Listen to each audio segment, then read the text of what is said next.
That's brilliant.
Finally, and it's dry, goodness me.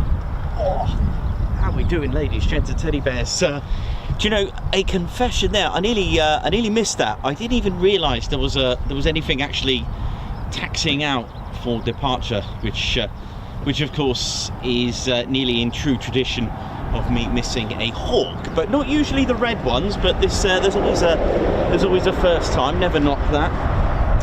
So a very warm welcome, ladies, gents, teddy bears, to the home of the Red Arrows. Welcome to the show, and we're hoping to get you some Red Arrows winter training sessions. A big warm welcome. We're back, and we've had some well, a forced time out due to the atrocious weather that we've been having. Absolute shockers of weather recently here in the UK. So much that lots of areas have actually been flooded. This is our squadron leader, Ted Coningsby. How you doing, Ted? Hope you're good. And my name's Nikos. I'll be your cameraman, historian and commentator. That's what we do here on the Ted Coningsby channel, bringing you live military aviation around the country. And hopefully, fingers crossed, because nothing's ever guaranteed, is it, Ted? Not with military aviation, is the amount of movements. But we're here for the Red Arrows training session, so big shout out to all personnel at RAF Waddington. Hope you're all good and well. Hope you've all had a good weekend as well, and well, welcome to the show. Of course, Waddington is also home to various squadrons and home to various aircraft such as the Protector, the RPAS, MQ-9, the Rivet Joint and the Beechcraft Shadow. They did have a Reaper. I'm not sure if the Reapers are still going, but we may see them as well as a bonus. But we're here for the Red Arrows. We're here for their training sessions. And like I said, I wasn't even ready for that one. Didn't even realise there was a Red Arrow taxiing out. But there we go. That's the way it is. I'll carry on my tradition of missing hawks. We are in the official viewing area known as the Wave. That's Waddington Aircraft Viewing Enclosure. And a big shout out to Emma, John and Andy that run the car park here and all those that help out. So big shout out to them, keeping everyone fed and looked after. So it's really, really awesome that they do that. So we're just hoping for some canopies to open up. I think there could be potentially one that's about to get open, but like I said, it is all random. It's hit and miss. You may get a singleton, you may get a 2-ship, 3, 4, 5, anything that goes. But we'll go with it, and that's the way it's been. Welcome to the show. Welcome to the Ted Coningsby channel, and it's great to be back. We've had some absolutely atrocious weather. It's just been ridiculous. I can't see how, bless them, any of the display teams here in the UK have had any form of decent practices, such as the Tutor, the Typhoon, which didn't happen last week due to the weather. So again, we are in the official viewing area known as the Wave. A big shout out to them. They do have a burger van for refreshments, breakfast, brunch and lunch, so really nice to get that. There are toilets here for customers of the Wave car park. So a big shout out to all those involved as well, and of course Royal Air Force Waddington, a busy hub for UK ISTAR, that's the Intelligence, Surveillance, Target Acquisition and Reconnaissance. And of course the rules still apply for safe plane spotting. As you can probably see if you're new to this, there is an absolutely busy road. Now if you are crossing the road, if you're going to view with your ladder, just be mindful of that busy road, as the speed has been reduced, but there are days where they do not allow any viewing across the road. You have to stay in here. It is for safety. Everything is done in safety. The other thing to mention, I'm not sure if we can see it from here, is the red and white fence. You can just about see that there. It is absolutely under no circumstances do you stand there and view. You could just about make out the red and white. It's there for your protection as well. It's to stop vehicles as well with the lights, and that marks the jet blast area to protect you. And of course, for aircraft coming into land, it would also end your trip should things go wrong as well and fall off an aircraft as well. You can get hung ordnance. And as I'm kind of on this subject of safety and housekeeping, be mindful where you're walking. Do not trespass. This field here is private land. You cannot walk into it. So my recommendation, as I've always said, stick to the viewing areas or ask for advice. But the other thing here that I can't actually get you a shot of it are, of course, crash gates. Under no circumstances do you ever park your car in front of a crash gate. It's there for a reason, for emergencies, to both in and out. For emergencies, and it's not, and I've come across a situation a few months ago where it was actually required for an emergency, and it's not always regarding an aircraft. Okay, it could be an emergency inside the station that requires immediate attention from all emergency authorities, EA, to come in and inspect and do their thing. So such as a fuel leak, okay, that, you know, once it obviously you've got contamination there, they need to find the nearest access point to the location. So here we go. Welcome to the show. Welcome to the home of the Red Arrows. We've only got about 1, 2, 3, what do you reckon, 4, 5 maybe. I could probably make it one. I think behind that end sign, that no parking sign, no stopping sign, I think, actually, sorry, got to get with my highway code. No stopping, must know that. The one line is the no parking. Yeah, that's right, surely. Yeah, no stopping. And just beyond that, I think there's a 5th or another red arrow. I can see 1, 2, 3, or is that 4? And I can just about make out another canopy by that letter A, by the taxi point. It looks like there's another red arrow over there. So I say there was 5 out there, parked up, ready to go. So it hasn't been a blank. Welcome back. I mean, I've missed it. It really, really drives me crazy when I cannot do my shows. I really, really don't like it. It's not good for my well-being. I really do enjoy it. I really enjoy being outside.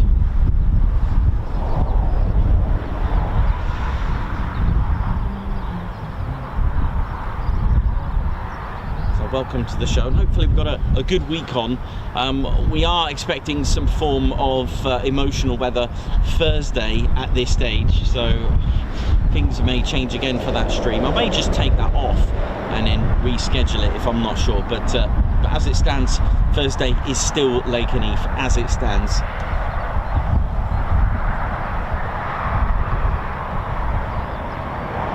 Welcome to a very historic station.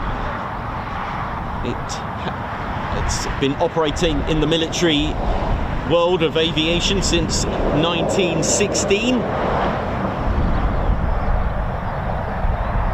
That's right, the station was a Royal Flying Corps station, a station of many firsts as well.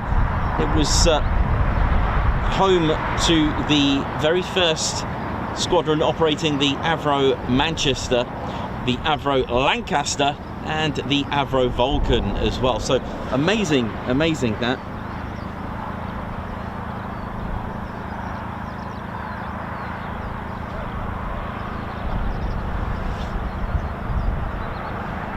So the Avro 679.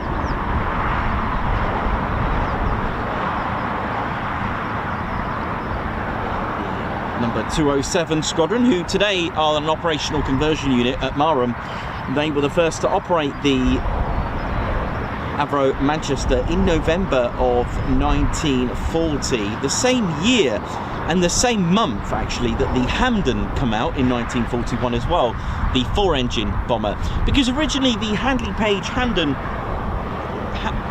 and the Lancaster, which I'll talk to you about, which you probably already know, they have the same Air Ministry specification. That's P13/36. That's right, because the Handley Page Halifax, sorry, the Handley Page Halifax, I hope I said that correct earlier. So just to reiterate, in case I said that wrong, November 1940, the Halifax and the Manchester both come out. Now, you'll know that the Halifax is a 4-engine bomber, and it's on the same specification, a twin-engine bomber specification. Now you're probably thinking, well, why is that? Why is P13/36 an Air Ministry specification? If you're unsure what all this means, don't worry. It's a particular specification for a particular demand and for an aircraft to serve in the military, whether Navy, Army, or the Royal Air Force, if this makes sense. So they'll put out a specification. Companies just didn't start producing things out of the blue and go, hey, do you like this? There were exceptions to that, but this was the procedure. There will be a specification to make an aircraft to that. So, cut to the chase, the Halifax was actually a twin-engine production, or at least a development, that it was actually going to use the the Rolls-Royce Vulture engines, which was really pretty much doomed the Avro Manchester. So I hope you're with me on that so far. So they actually didn't go down that route, and just like the Manchester having the Vulture engines, they only made around about 200 in the end. Didn't even see the end of the war. There was various and numerous problems with the Manchester.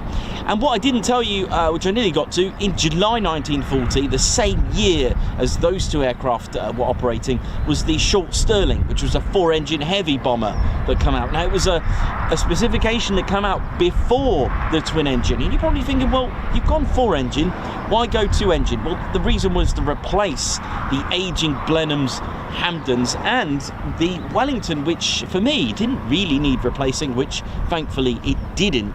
But the Stirling also had a few of its own problems, plus the demand for engines, of having 4 engines on an aircraft, where you could actually have it on a bomber with just 2. So there was a supply and demand sort of thinking there, well, are we really going to be using all these engines when you could just have 2 aircraft with 2 engines?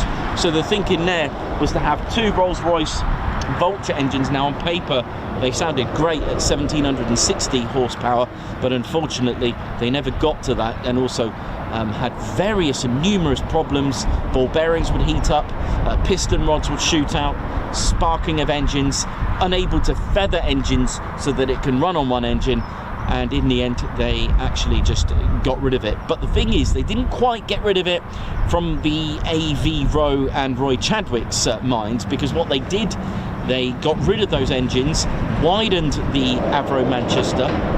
The Avro Manchester Mark III, in fact, had a wingspan extended of 12 feet, so it went from 89-ish feet, or should call it 90, to 6 foot either side, making it just short of 102, or around 102 feet.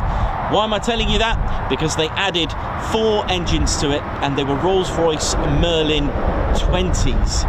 Now, this was called the Avro Manchester Mark III. Prototype BT308, it flew, I think it was 8th of January of 1941. Now, there are some that say that was the first flight of the Lancaster. The thing is, it was actually called a Manchester Mark III. But anyway, this particular prototype had a third fin. That's right, 3 tails plus the H. And they got rid of that and made another prototype, DG595, and that pretty much looked like the Lancaster. And the first ever production Lancaster was delivered Halloween of 1941, and it was Christmas Eve, the 44 Squadron of 1941, that they received the Avro Lancaster. They renamed it, they didn't go with the Manchester Mark III. There you go, a little bit of, wasn't expecting to tell you that story, but on cue, you talk history, you get aircraft to this channel, and here we are, we've got the Beechcraft Shadow R1. Hey, do you know what? I'm going to call this the Beechcraft Shadow R1. Sorry, I'm on one today, but there we go.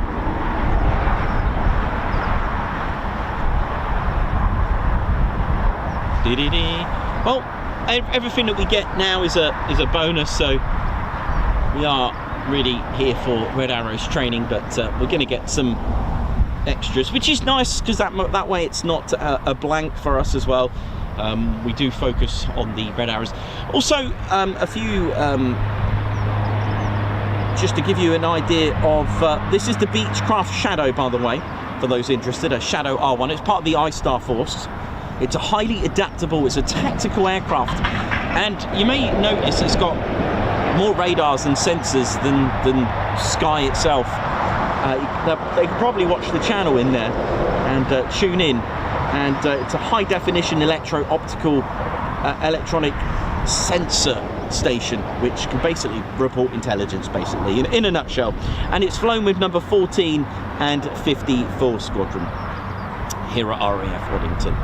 14 being the operational unit, shall we say, and 54 being the operational conversion unit. So we have an OCU here at Waddington. The OCU here train airmen and airwomen on the RC135W rivet joint and the Shadow R1.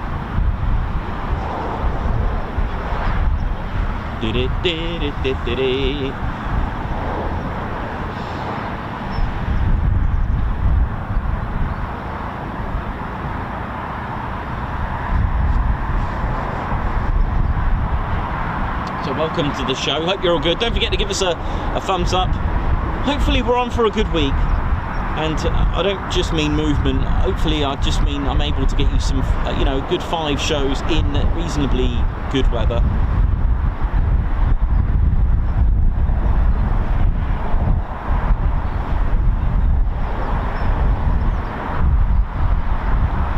So give us a thumbs up, ladies, gents, teddy bears. Support the channel. Do your in-flight checklist, your pre-flight checklist on the stream.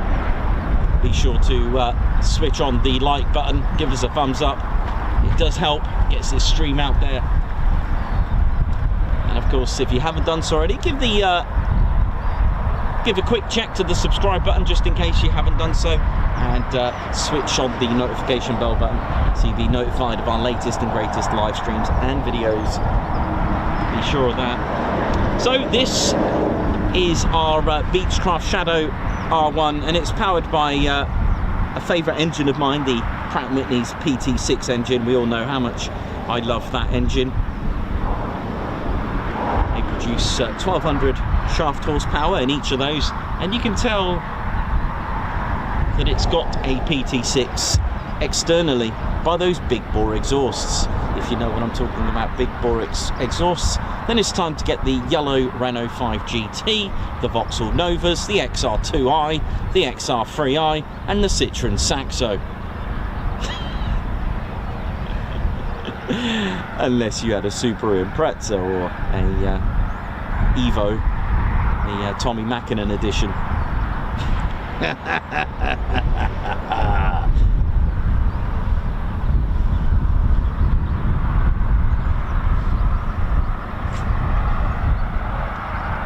Just kidding. This is an aviation channel, but you know how it is. Yes, I come from that background. You know how it is. Back in the days, innit? But welcome to the show, ladies and gentlemen, and a big warm welcome to all of you, wherever you're watching from in the world. Ted Coningsby channel bringing you live military aviation. I'm hoping so much to get you Red Arrow's practice sessions, whether it's Enid and the Hannah, any of those, I don't mind. Even the Synchro pair is good enough, isn't it? We love all that. Just anything to do with the Red Arrows. It's always good to see them train.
So just waiting for departure clearance.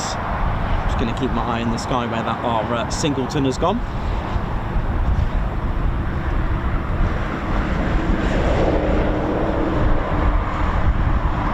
Which has gone all the way to Wales at the moment. So I'm not sure if we're going to see that one back.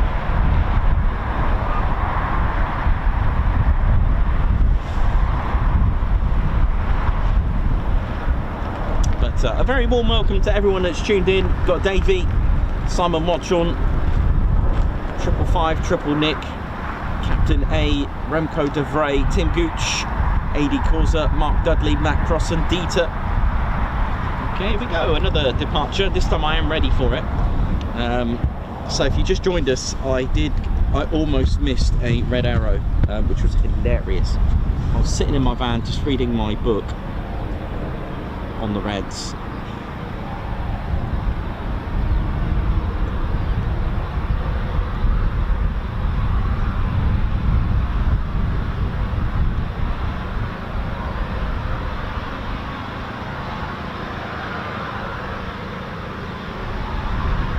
Amazing engines, reverse flow engines, which means the front of the engine is at the back and it works its way from back to front. Yep, better believe it.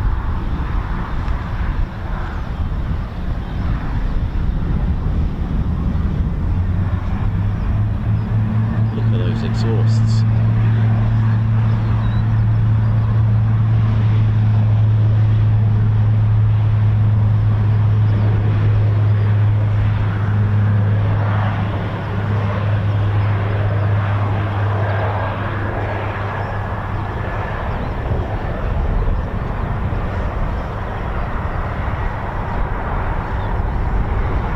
Nice winglets there on the tips of the wings to give it a bit of a smoother ride in turbulence.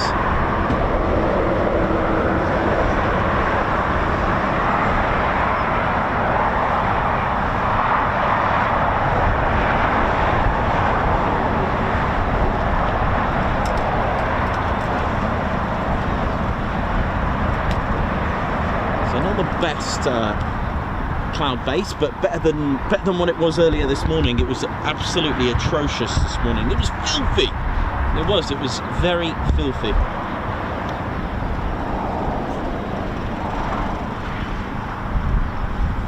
But it looks like we may be getting something over there. Looking forward to that. Looking forward to that.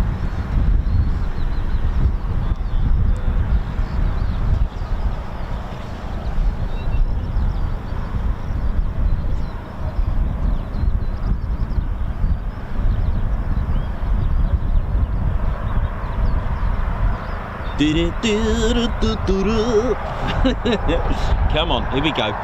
Also, in case you didn't know, Bondi, Red 1, recently, a few weeks back now, has been promoted to Wing Commander, believe it or not. That is awesome. So congratulations to now Wing Commander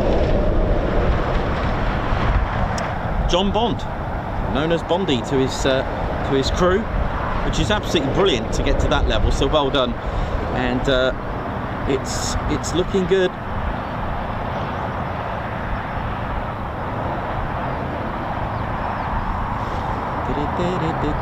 And of course,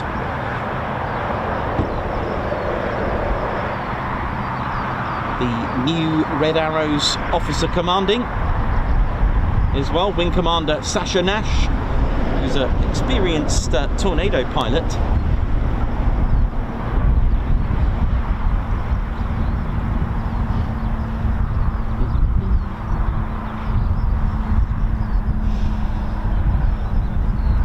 So Wing Commander Sasha Nash is now the OC for the Red Arrows. So she, that role, she is responsible for the whole of the team.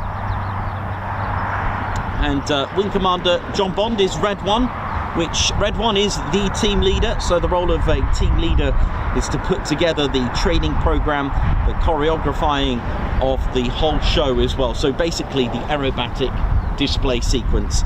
Red 2, well, we all know Red 2, a big household name of the Ted Coningsby channel if you've been following the channel.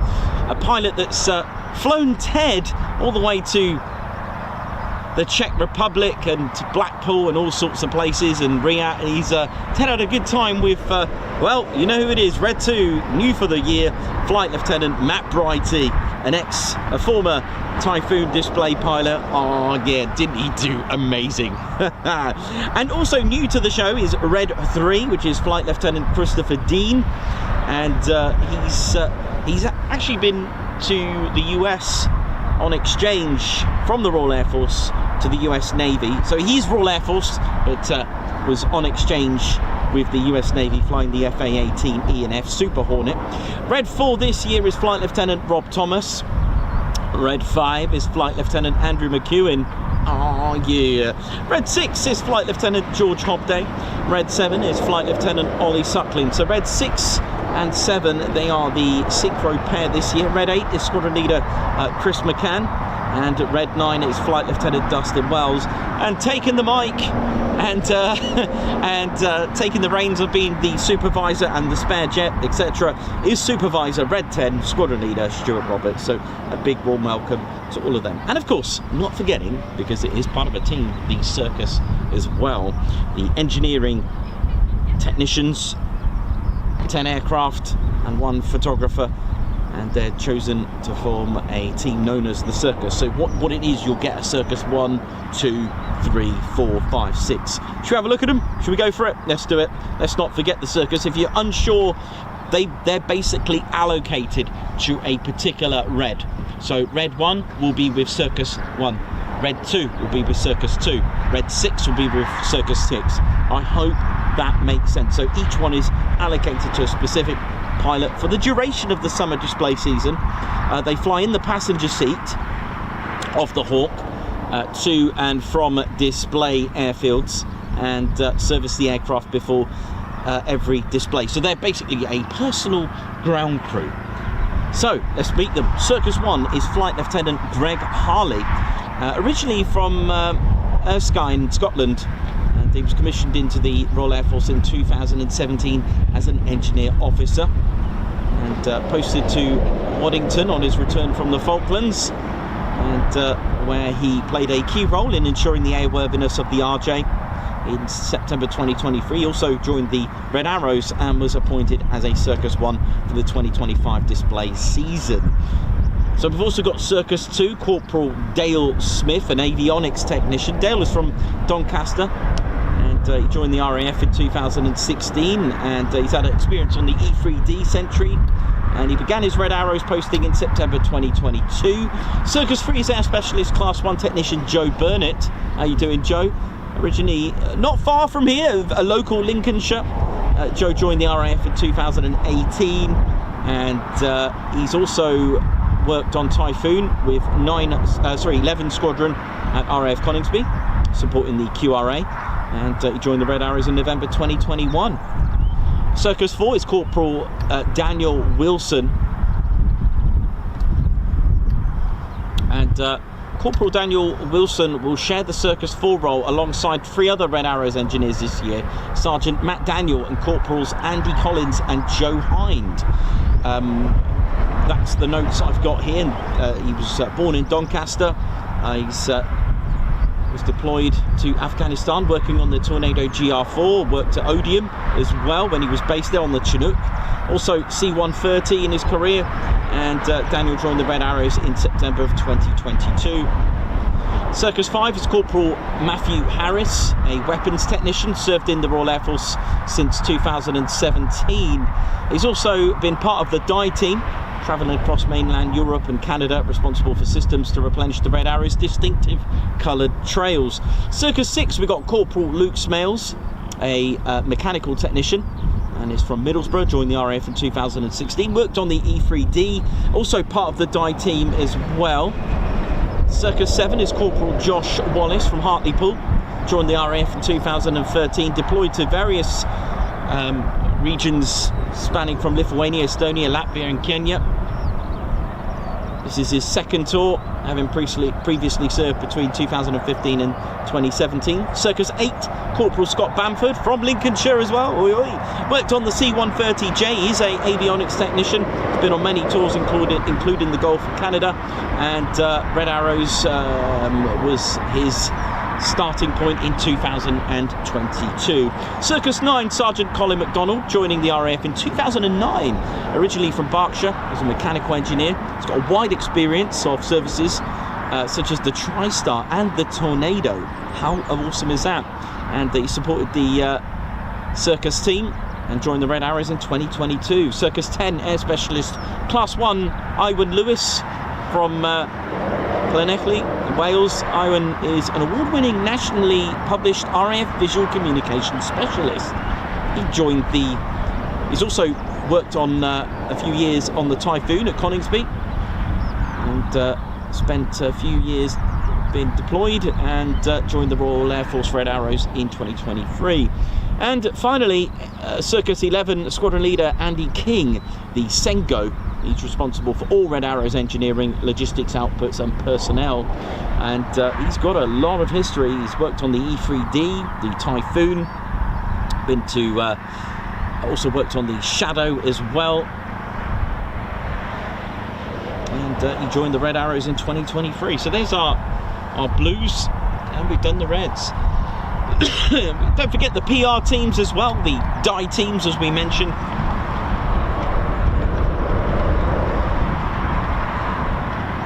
Something going on there. I don't know if there's a lot of lorries. I know the A15, the trucker heaven here in Britain.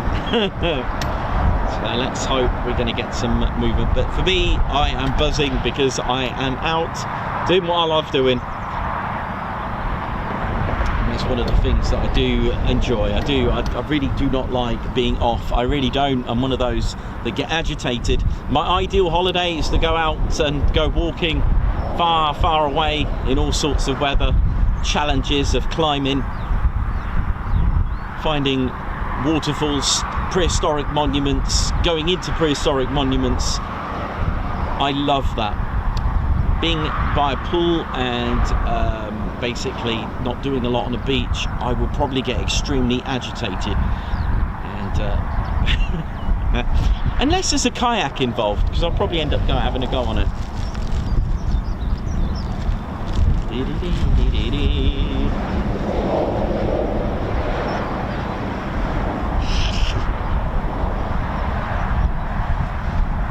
So yeah, while I was waiting, I didn't even hear the hawk. I could have missed it for all I knew. I was reading this book. You can probably see it in my dashboard actually. There it is, that one there. Let's just get that into view. Got, oh look what I've got to show you at Coningsby streams now. Oh yeah. Nice. I hope you all had a good weekend. And we're back for those that have missed us. And I really, like I said, I really don't like it when I'm not streaming and not out doing what I love doing. Now then, hopefully we're going to get some practice today. Hopefully, it's not guaranteed, but we've had one red arrow, which that wasn't the best bit of filming, because I literally was in the van. I ran up and it was still attached to the tripod. Anyway, we've got a Beechcraft Shadow as well.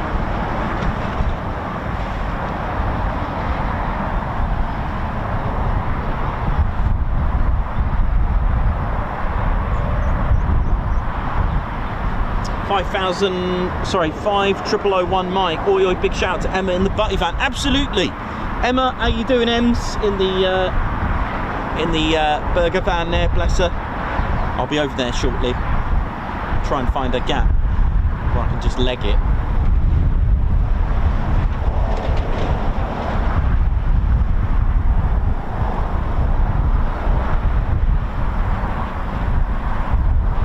It is slowly but surely clearing. The skies are looking better every 10 minutes or so. Katie Weber, how you doing? Philip Knoll, congratulations to you as well. 31 months, nice.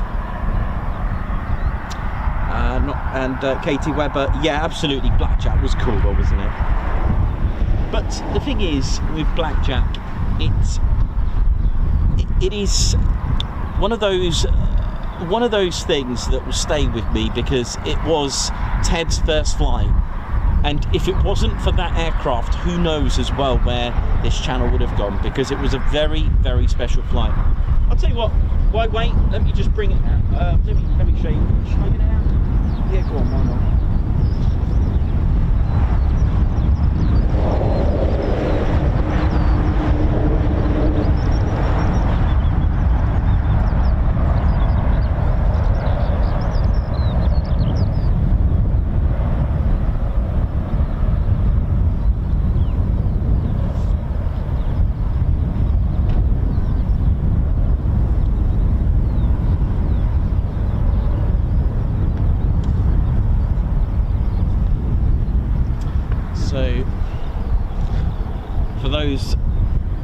That remember, 28th of May 2021, the maiden flight of ZJ914 in its new livery, which was indeed Blackjack.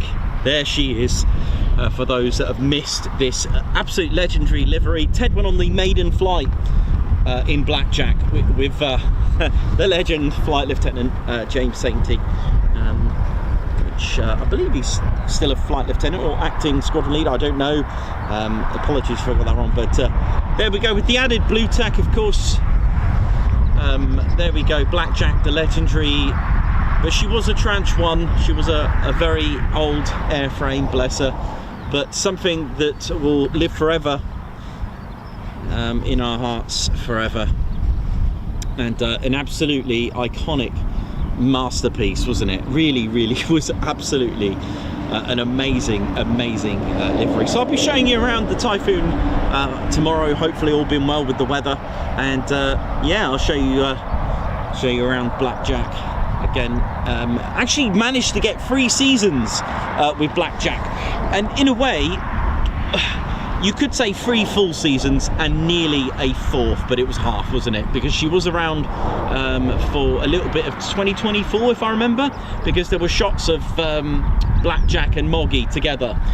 So did 3 full seasons displaying the livery, and To be fair, it is my favourite. It's a cracking design, really. You know, it may look basic, but it's just the way it's been applied. It really does suit it, especially with the British flag there in the on the foreplanes. It's quite amazing. Really is absolutely amazing. What a great delivery. Something to always remember.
But it's always the way. You'll get nice weather, and you won't get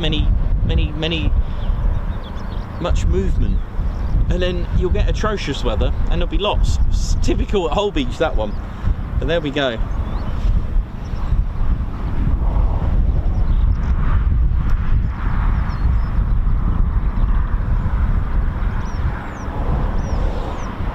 But I can see crew on the left, but they looks like they're just doing looks like they've got a few people with them, so could be some sort of media coverage over there.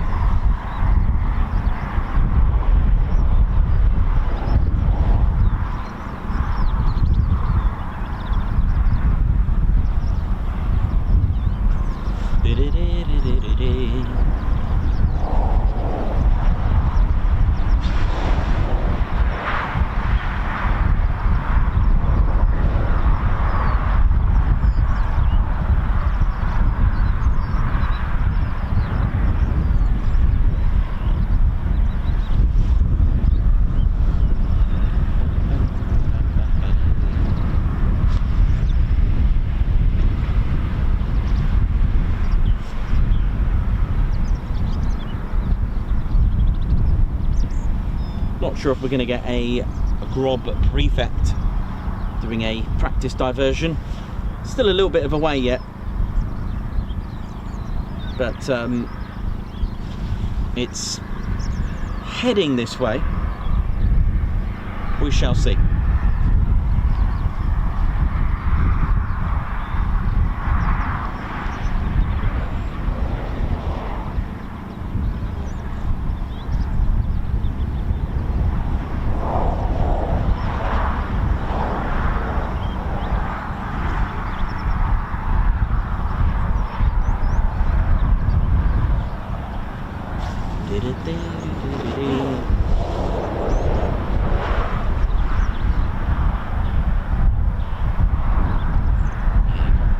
Got around about 5 Hawk T1As over there.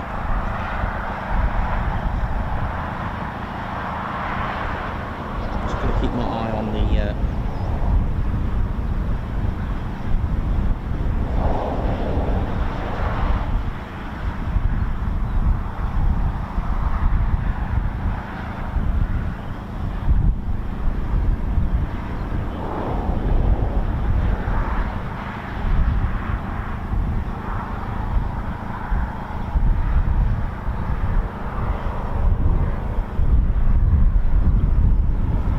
Bobby, how you doing? Yeah, absolutely buzzing.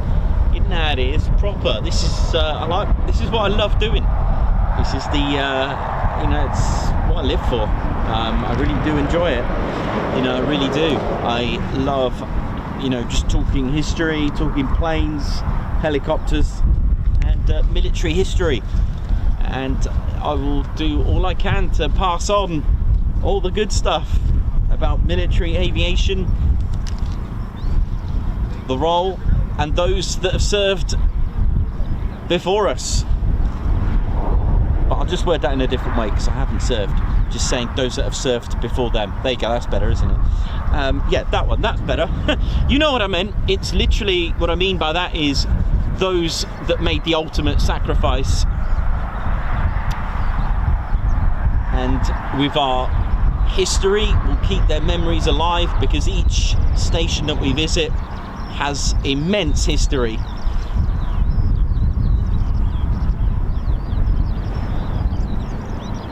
Absolutely amazing history, really has.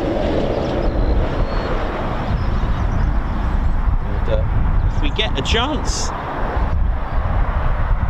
I will go through it with you today, and some of the, especially the history of the Red Arrows as well. And let me just have a quick look on ADSB as well.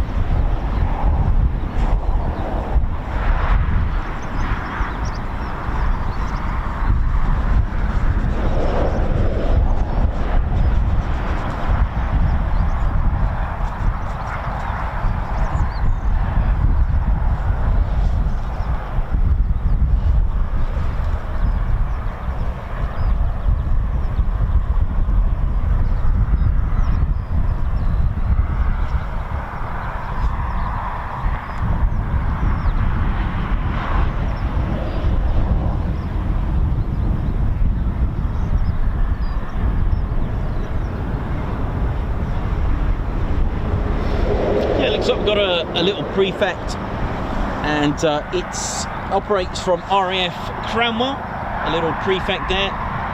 That and the Tutor make up the very early stages of a Royal Air Force pilot's career, whether rotary, fixed wing or fast jet. It's one of the two aircraft that they'll start. And here we go. There we go, a nice little Prefect coming into land. Yes.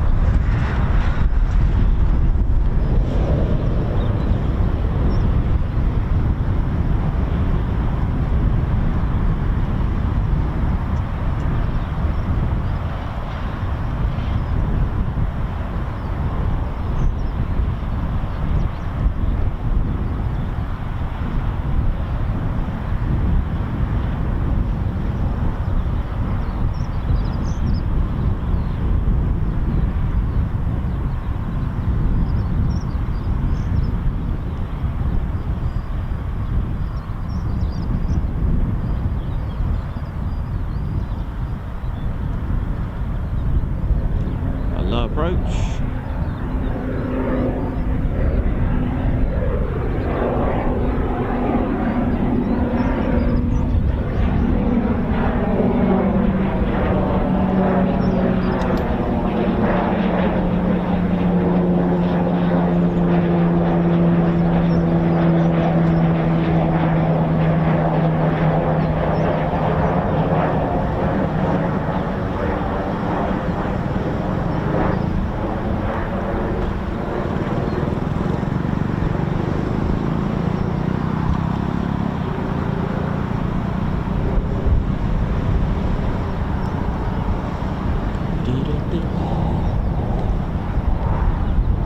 The Grob Prefect, unlike the Tutor, has retracting gear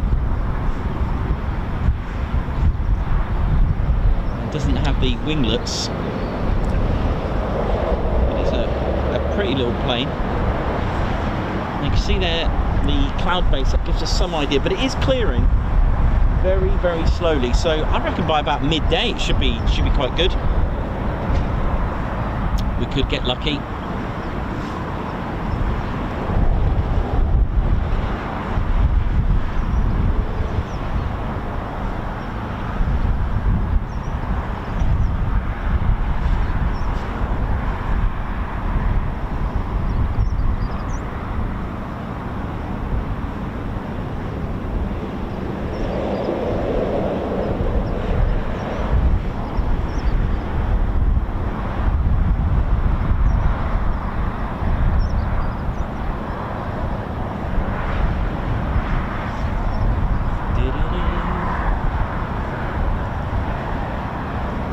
So a very warm welcome, Argan, Dave Earl, Bobby, Tim Gooch, Margot, Dieter, Williams, Charlie Brown,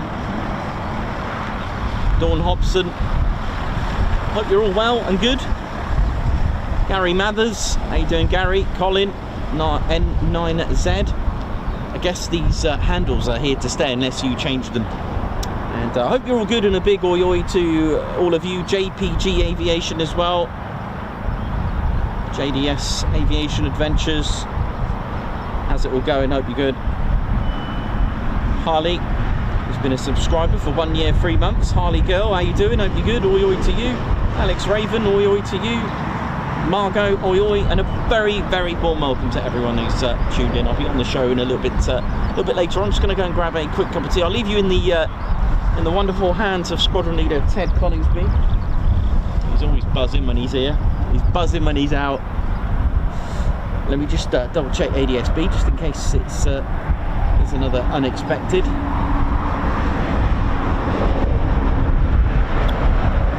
So if you'd like to find out what air shows we are attending with all the details, then do check out the No Teds on tedconingsby.co.uk. Go to our website and of course enjoy the online store as well.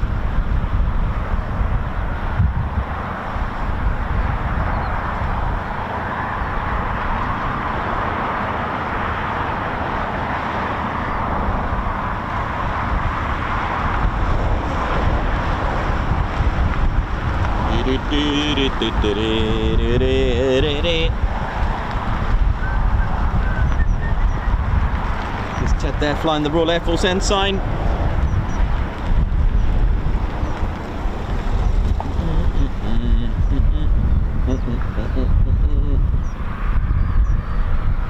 Babzar, high five and a guards march.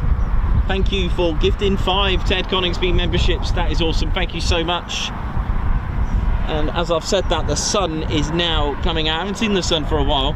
Ted's like shocked. I know. Time to bask in the sun. Colin, N9Z, member for 16 months. Thanks everyone for 16 months friendship and camaraderie. Far, far, on oi oi to. Love it. Margot, thank you very much for the super. Here's to another TCS week. Thank you very much. The Batter Purple member for 9 months. Another month of the best aviation channel going. Thank you. And the APF SDS 120 mil Mike 20 months membership. Oi oi to you. James Beatwell, congratulations on your 36-month milestone. That's 3 years milestone. Congratulations on that. High five there. Not far behind, 555 Triple Nick. Nick Ward, 35 months membership. Oi oi, nearly 3 years as a posh officer with this incredible family. Thanks to the wonderful TCS and especially the PCC for all your support once again. Guards March. Philip Knoll, congratulations on 31 months. Pauline Elson, member for 25 months. Also got Gary Mathers, who's part of our fighter squadron and has been a member for 28 months. Thanks a lot, Gary, for the support there. And also got, he's put oi oi and good morning everyone in the TCS. 28 months of being a member of this fantastic channel, Gary says, and I'm proud to be a part of its ongoing growth. Once again, Nikos, thank you for all that you do. Well, thank you very much. Dawn Hobson as well, thanks for the super. Guards march to you. Kevin Marshall with 21 months membership. Oi oi, Ted, Nikos and TCS, keep up the fantastic work. Thank you. And LC as well with 29 months. Wow. Morning TCS. 29 great months of streams. Thanks Ted and Nikos. Thank you very much. Ding, ding, ding. I think that's his outro that for Ted.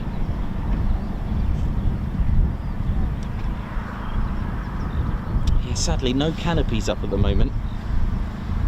So I've got a bit of a wait.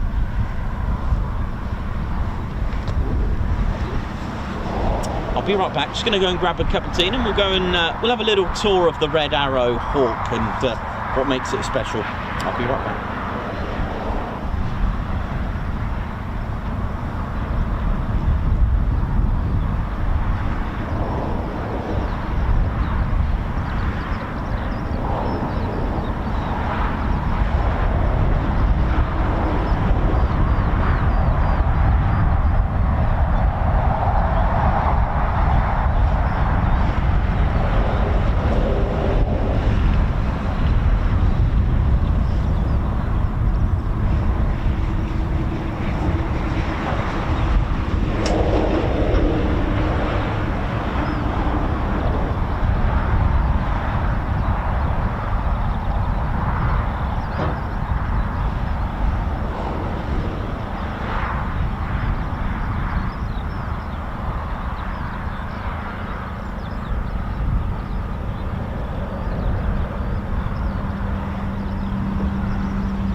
just having a quick cup of tea. I'll be with you in just a sec.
do get some sort of practice display.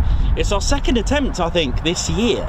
I think it is. Is it our second attempt to catch a Red Arrow's practice, and we haven't got one yet. The last time we were here, we didn't see the Reds. We had everything else, but we had some interesting aircraft that day. I think even did we get a Chinook that day as well? I think it was it was an unusual day as as it goes with the Ted Coningsby channel. But from this position, because usually we have Reds parked along here as well, maybe about 2 or 3, but it doesn't look like we've got anything happening at the minute, unfortunately. But while we wait, we can talk history. The Bears are here waiting to come on the show, so there's lots that we have.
have to talk a bit of history, I think, to try and get these aircraft coming in.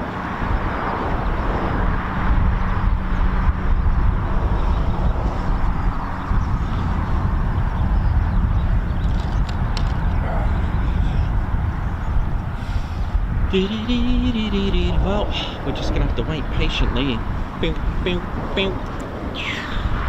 There's our Red Arrow's Hawk. The exact is a Hawk T1A, the Hawk Mark T1A, and comes with additional blue tack on this one. But it is a bit different to the, well, when the Red Arrows were using these from 1979, they had a few modifications done to it to make it a Red Arrow's Hawk, but it is different to a regular Hawk. Now, the Hawks that we have today, because the Red Arrows are the only unit to operate the T1, the ones that you see at Valley, RAF Valley, they're a Hawk T2. All right, they're an upgraded version than the Mark 1 T1A. And the ones at Leeming, they are based on the Hawk T2, although they are actually designated as a Hawk Mark 167, which is the designation for the Qatari Emiri Air Force Squadron of number 11. Qatari Emiri Air Force Squadron, for those that don't know. But what would make this a Royal Air Force Red Arrows Hawk, other than the paint that you can see here, and of course my added blue tack, which I'll just, there you go. Nice little modification there. So they used the T1A because of one thing. First of all, the earlier model, especially the one that came out in '74, did not have a centre pod which allowed a 30 Mike Aiden cannon. So that's why they chose a T1A for starters, so that they can add the actual smoke pod. But I'll come to that in just a moment. But in 1974, the BAE Systems British Aerospace Hawk came out to train the latest men and women for the future. That was the plan, and it's still going today. Like I said, the Hawk T2 is taking the reins. That's what's left. But the Hawk trainer, that's why you have the letter T next to it, T for trainer. Two-seater, so you have the instructor at the back, student at the front. Have I got that right? Probably got that wrong, actually. Anyway, so it's a two-seater for training purposes. So you'll have your flying instructor and you'll have your pilot as well. So pilot at the front, student, the qualified flying instructor at the back, so two-seater. But what makes this a Red Arrows Hawk? Well, first of all, we have to look at the engine. The engine has been modified. Standard, it's a Rolls-Royce Ardeur Mark 151, producing around 5,200 horsepower, so single engine, but it's been tweaked to Red Arrow specification. I would have, no doubt in my mind, would have been tweaked to make it a lot more responsive for the Red Arrow's requirements. But other than that, it's a fantastic little aircraft which can do around about 638 in a level, with level flying, about 638 miles per hour. Get around 400 miles per hour in, say, under 2 minutes. Get up to 40,000 feet surface ceiling. But let's concentrate why it's different. Okay, so modification number one is the engine. The engines have been modified.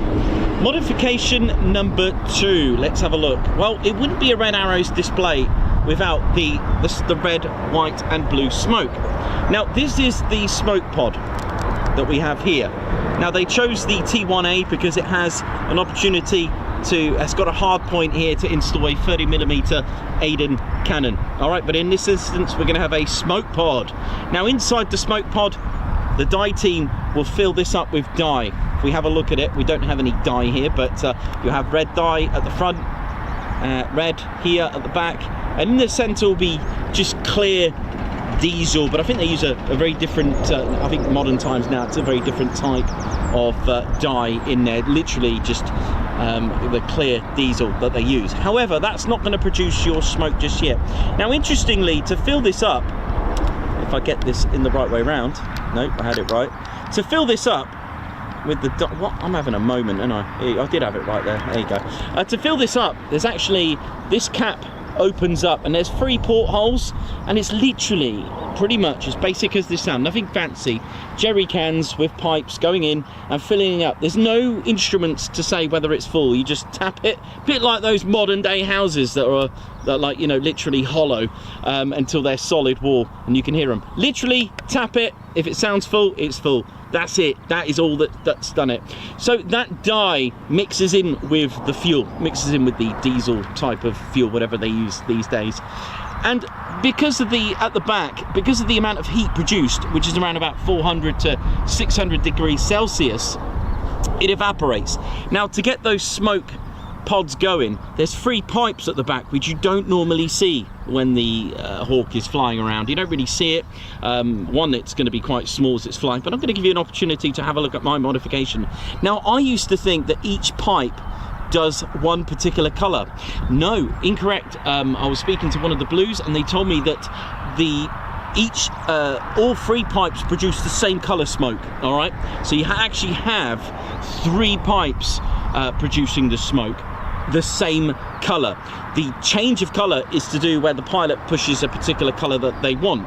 It's known to be 1 minute of red, 1 minute of blue, and 5 minutes of white smoke. So as that's coming out, it evaporates, okay, because it's mixed in with the diesel and the fuel and evaporates, right? Now, on windy days, or if you need a more plumpier plume of smoke, the Red Arrow's air brake is actually underneath. It's actually underneath here, and I'll have to do a little modification. Now, what happens, you may hear Red 1 going air brakes out, so the air brakes come out, and what that does, it produces a vortex, turbulence, and it makes a more thicker, a more plumpier plume of smoke. It's a nice, I like that terminology, plumpier plume of smoke. So yeah, there we go. So that's another modification. The other modification which I've had to do as well myself, not only is the wing very forgiving for a trainee as well, they've added, I've painted them on here, they're called Toblerones. They're these triangles here, all right, so almost like a chevron triangle sort of adaptation. I've painted them on here, and what this does, it creates a buffer between a wing stall and the amount of lift. Okay, so where is too much lift, where is not enough lift that you've gained from your wings, and what it does, it creates like a judder to the pilot. It kind of lets the pilot know that they've reached a buffer between too much lift and potentially not enough lift, causing a wing stall. So that's another modification there. I hope that made sense. Hope you got that. Any questions, do let me know. There we go, there's our Hawk, and that came out in 1979 for the Reds, that is, for the Reds.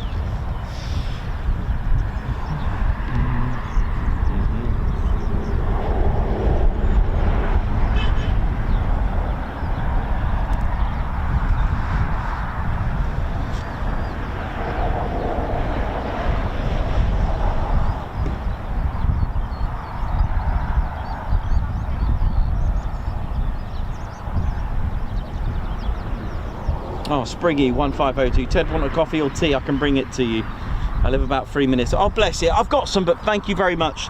There are days where I fail, and I will take you up on that, Springy 1502.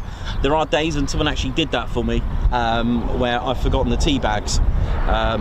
You know, that kind of thing. Yes, my Hawk needs a bit of it needs a bit of love there. I might have to buy another one. The stickers are coming off it. I am aware. Oh dear. Yes, the sun is coming out.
So yeah, just to confirm, in case I completely got that modelled up, because I was thinking that they're both pilots. The student is at the front and the qualified flying instructor at the back, all right, on the Hawks, just in case I got that absolutely wrong.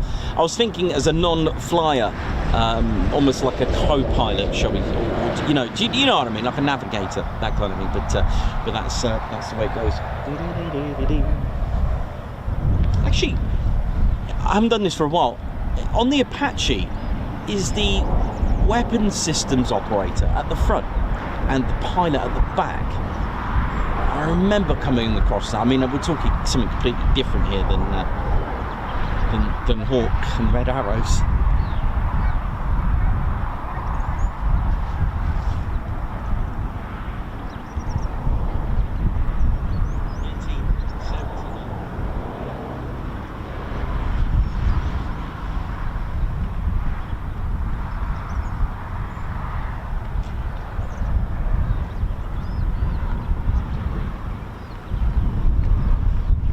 Getting a bit bright, skies are looking a bit better, but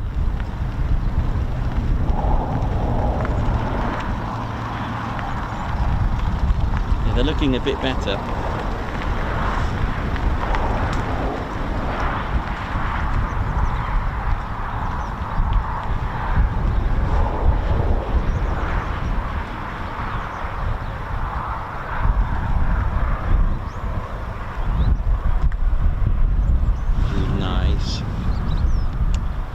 There we go at the moment. Sadly, got a bit of a wait going on at the moment. Welcome to the show, welcome to the Red Arrows winter training sessions. And what's ironic is that we haven't managed to get a practice. I don't think we have we, this year? We still haven't managed to successfully catch the Reds in proper training.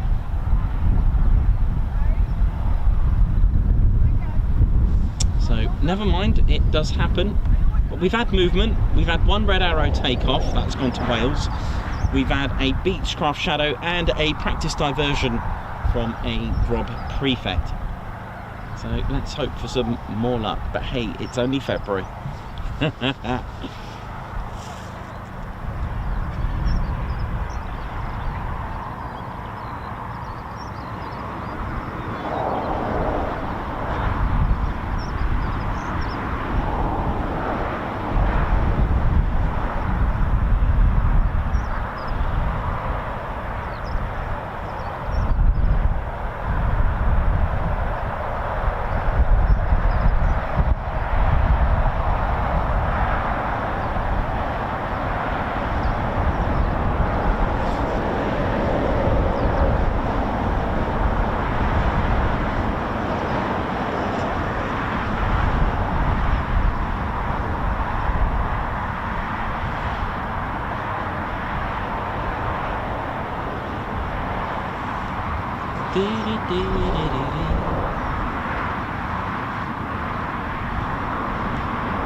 Talk history here, aren't we? Get some aircraft going and some trucks.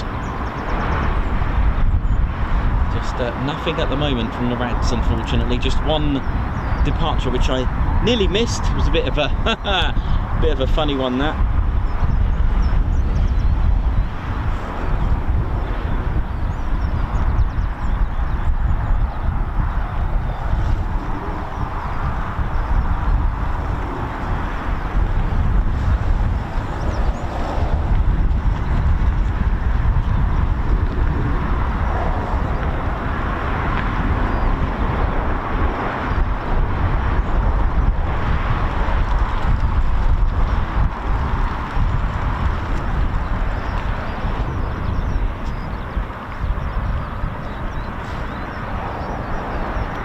Looks like Sprint 57. It's Sprint 57. It's on its way back.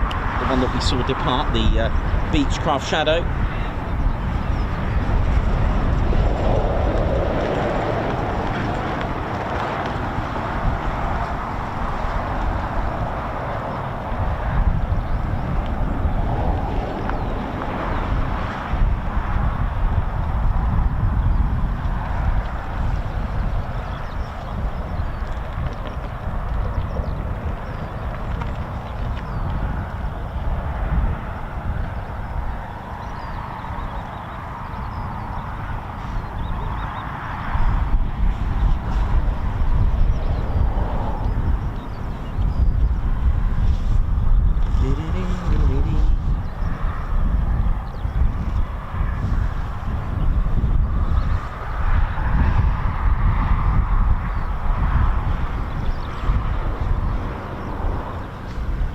To the Ted Coningsby channel.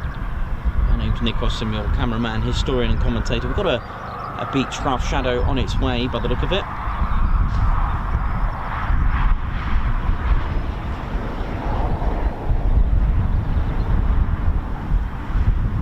Gary, how you doing? Hope you're all good. Margot, Babs, how you doing as well? EJ Violence, Michael Woodringe, Alan Q, welcome to the show. We've got an arrival coming up shortly.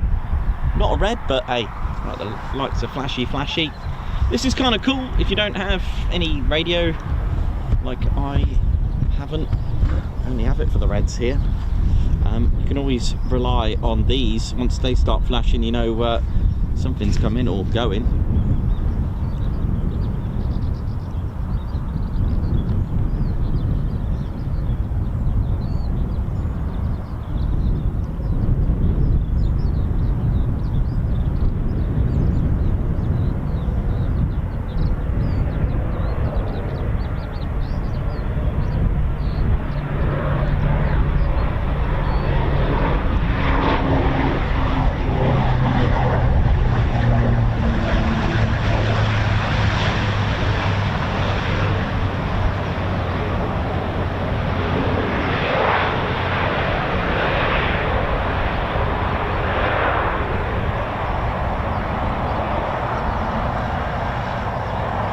Go, power on.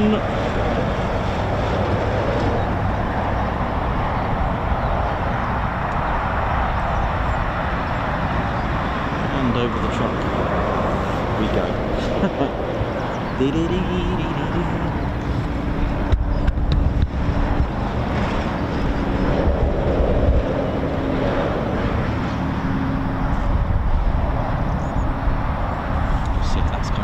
Into the circuit for some for more.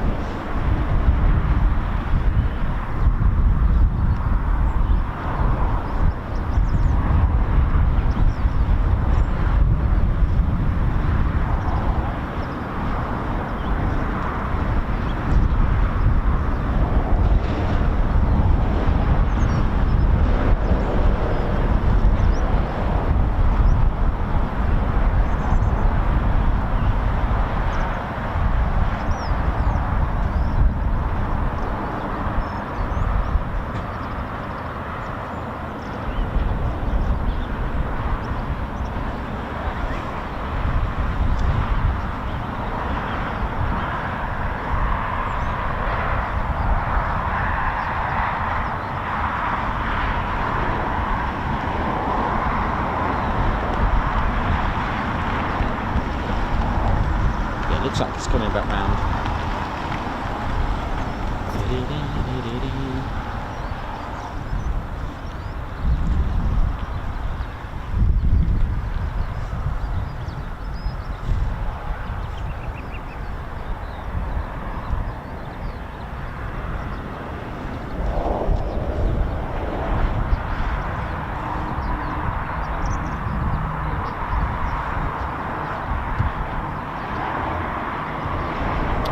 Those clouds are low actually. I was wondering why I couldn't see it. It's because the clouds are actually pretty low really.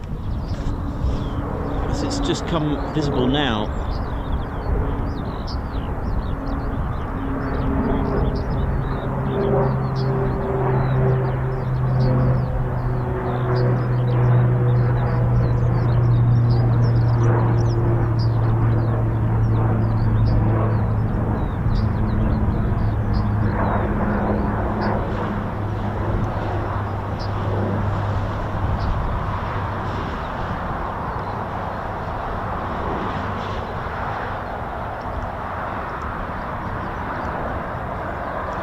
disappeared. Look at that, pretty bad, isn't it?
Open, 2 canopies open.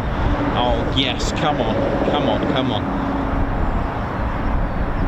So just to confirm, we've got 2 canopies open at least. Definitely those 2 there, 100% open. Don't know about the, no, how many we've got? Can't tell about the other, definitely that 3rd one is a no, and the other 2, your guess is as good as mine, but definitely I can see 2 canopies open there for the Reds, so that's all good.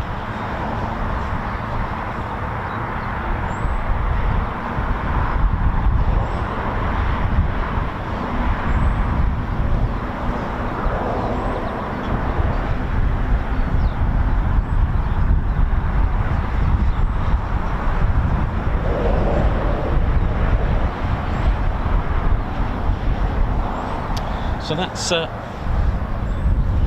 again the Beechcraft Shadow R1 on its way again. So the Royal Air Forces, or shall we say the military designation, is a Shadow R1 for the Royal Air Force, R for Reconnaissance. The letters will tell you what the aircraft or the aircraft's role is.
nice green lorry there, just to, you know.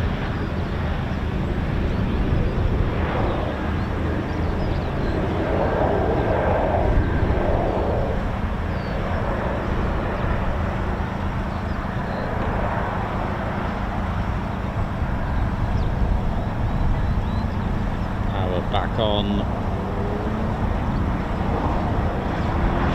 Ready for another one. It's a nice touch and go.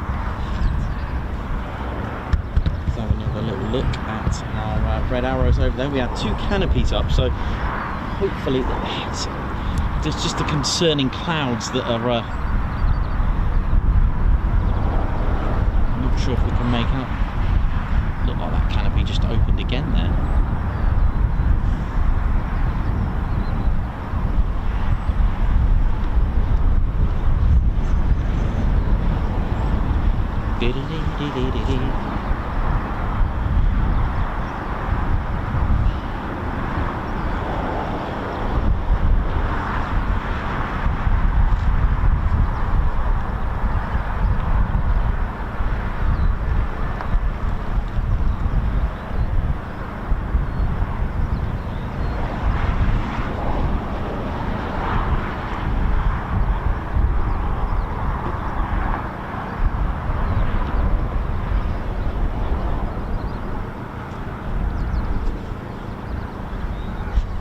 If you like the lorries, this is the place for you. If you like to spot lorries, this road, the A15, is the king of trucker heaven. It's Truckington.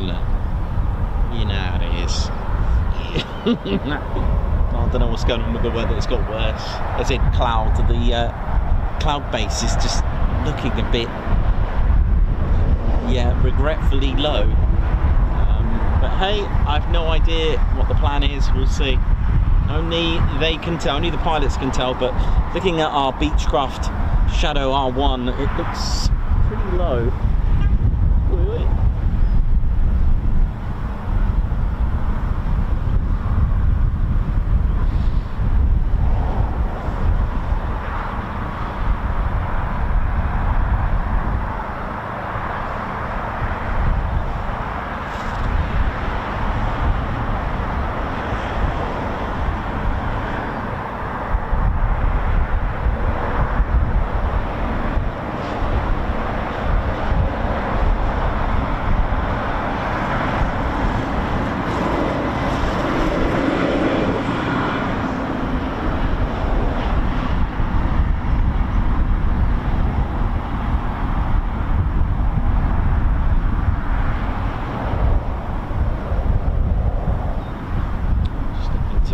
See if I can spot the R1.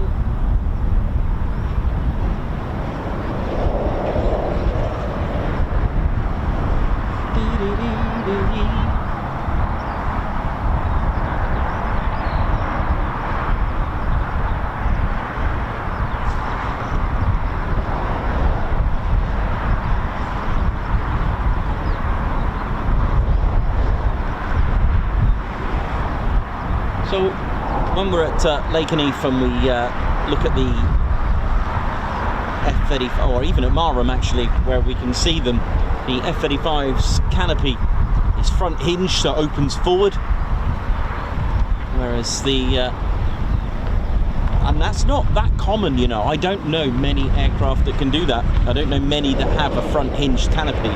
However, the Reds with their Hawks, they're side hinged canopies, open sidewards out. The most common, of course, that we ever see is rear hinged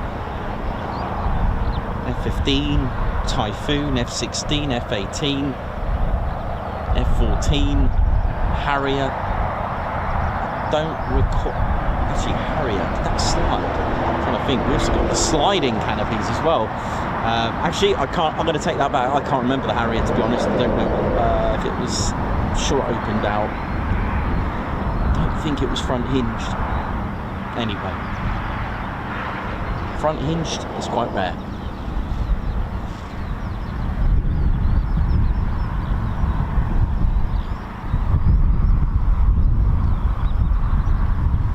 Wendy Loves Planes, how you doing? Margot Williams, Michael Woodringe. Thanks for joining us, everyone. Bama fan, Brittany. Chris Bloxham, how you doing? Let's hope we get the Reds up, but of course it needs to be done in a safe environment, so only they can tell when they're up there of what challenges they have with the clouds and skies.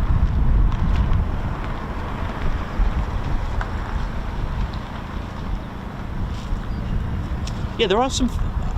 There are aircraft that have had sliding canopies, right? So like Spitfire, for example. But I can't remember the Harrier. It did slide. Yeah, I thought so. So I mentioned that, and I said, yeah, the Harrier did slide back. Well, there you go. I'm not that. My aging mind does remember.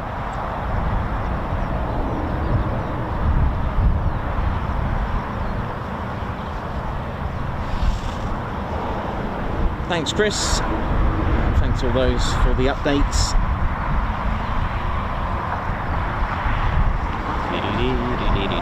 Come on, let's hopefully we get at least one practice, which would be quite nice.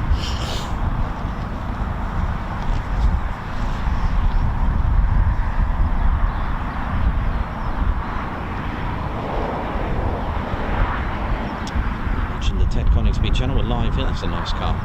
Is that an S2000? That would be like, you know, that looked like an Honda S2000 in like championship white. Oh yeah! If I'm wrong, sorry about that, but it did look like it there quickly, just on the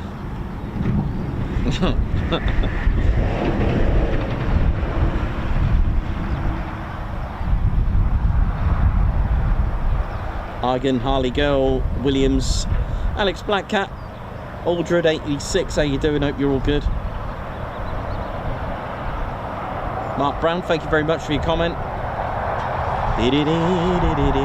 Davey, thanks as well for confirming the Harrier, and to confirm that my mind isn't exactly did a bit of car spotting, bit of truck spotting. Lorries, trucks, we'll have it. Vans, ones on wheels. I might have more of this tea.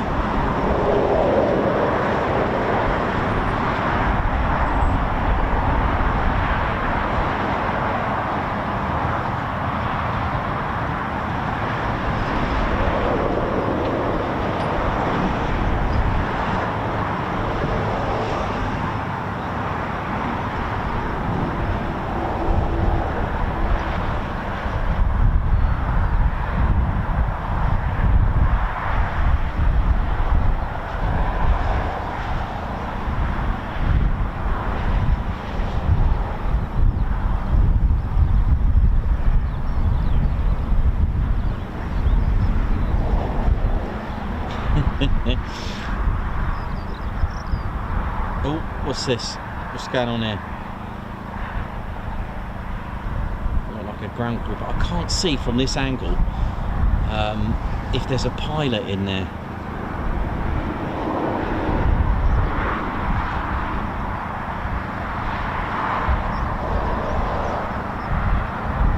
Right, hang on a minute. Let me just safely move just a little bit over here. Might be able to just to the right of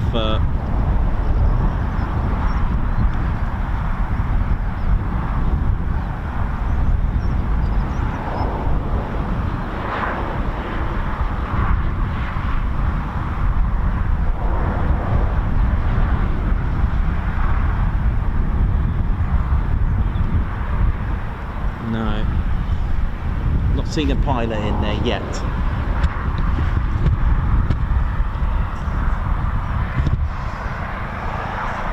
Not yet. We're patient. I'll talk history. Let me go and grab a cup of tea and I'll talk history about the Reds, eh? How about that then? I do have my radio on the Red Arrows frequency, but we usually can hear them.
Waddington their home since October the 13th, 2022.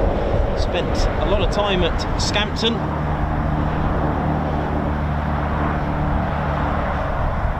But of course, history has it from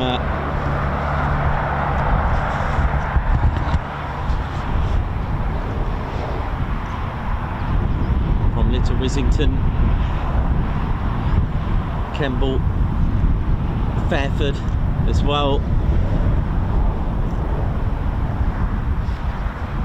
Hello. Oh. I think my radio just died.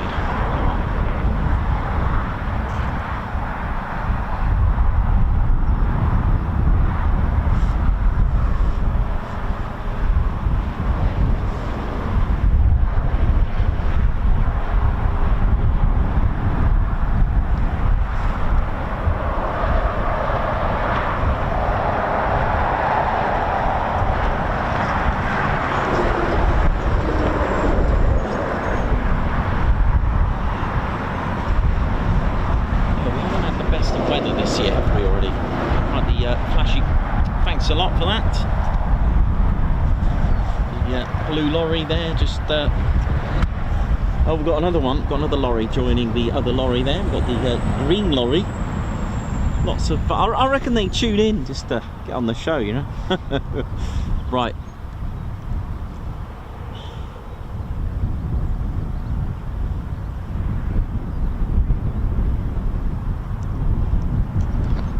Just move over a little bit. Sorry, it's a little bit breezy.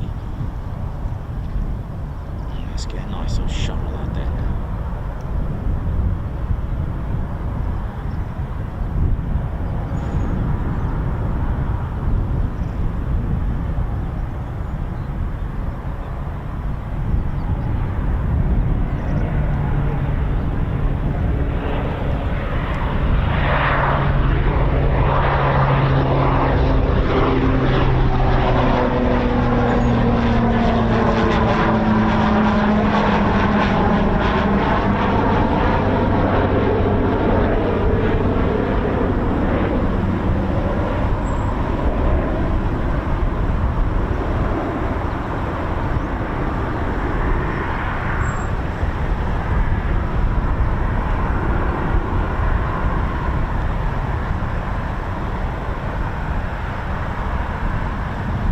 Slow approach. It's going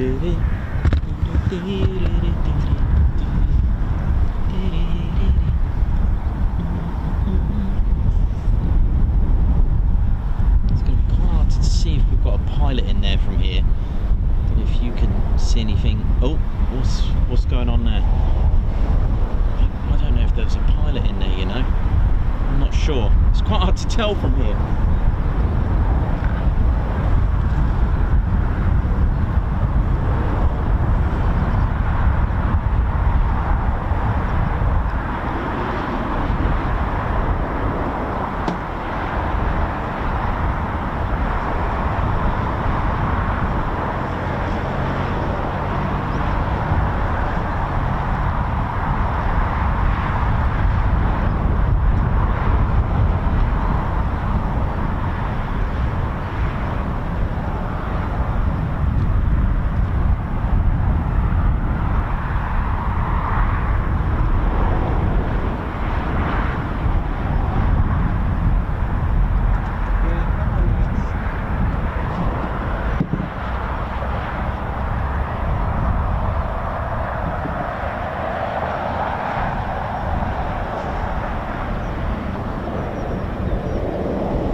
sure what happened there. I don't know if you cottoned onto anything there while I've been away just getting a quick cup of tea.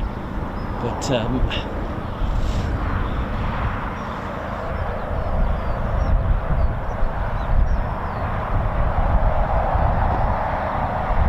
any startups. I can't see any flashing.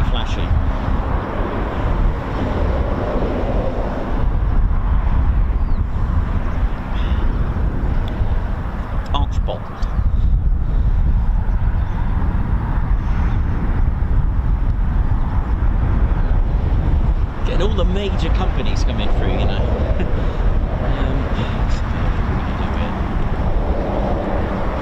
Just trying to see. Normally we have them a little bit spread out over here. Not today.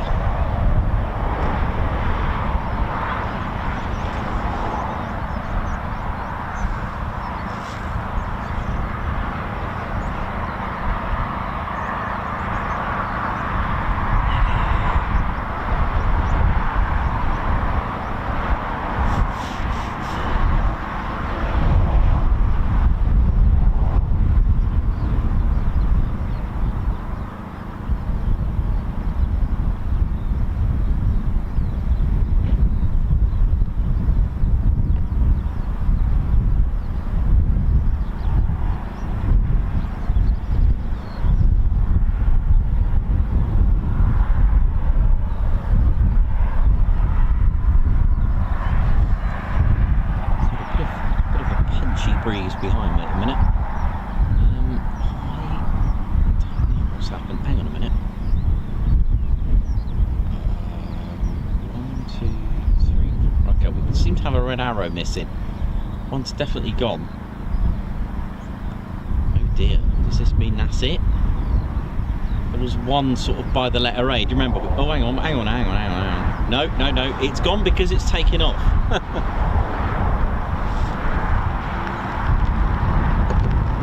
Well, one's better than none, but let's see what we've got. Maybe it's going to do a little weather check, a little currency flight maybe.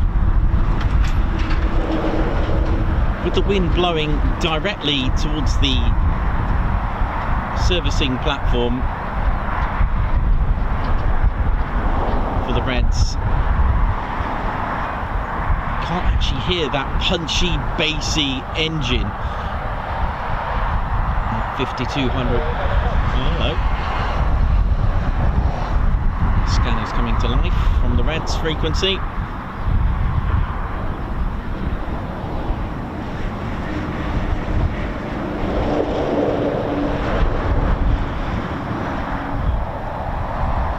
have had some amazing singletons performing some wonderful practice displays, so we shall see. Oh, there's another one. This is good. And 3, so we do have 3, finally. We're in a bit of luck. We've got some luck. Here we go. Welcome. Here we go. Finally. Just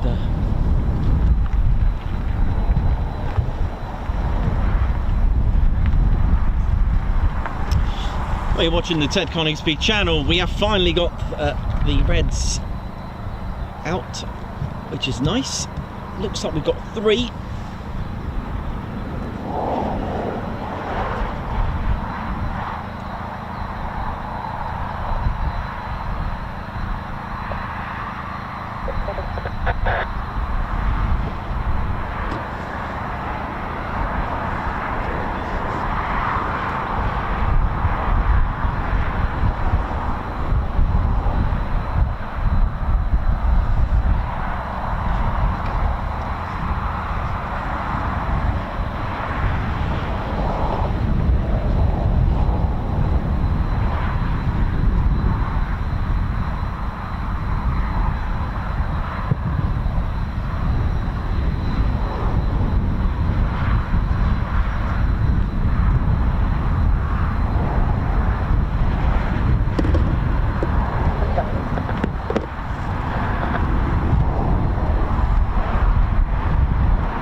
Now then, this could be a singleton followed by the 2, so could be 2 different flights here. Here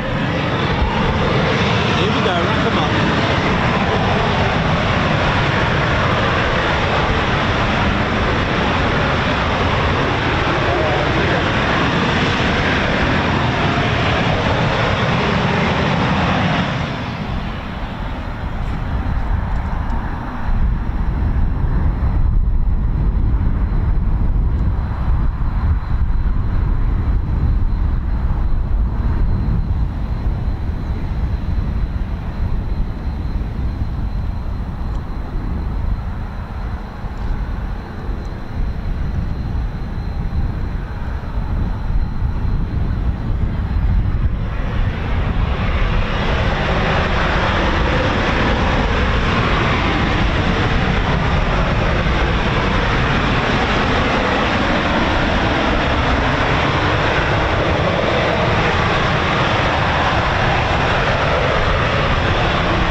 Well, you're tuned into the Ted Coningsby channel, live here at RAF Waddington, and got two more Reds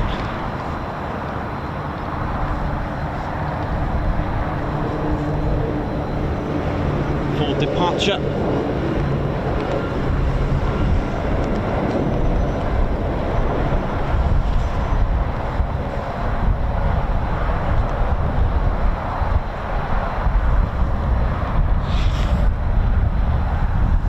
The Shadow just coming into land as well, or at least on approach.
So these got the Red Arrows helmets on, I believe. Yes.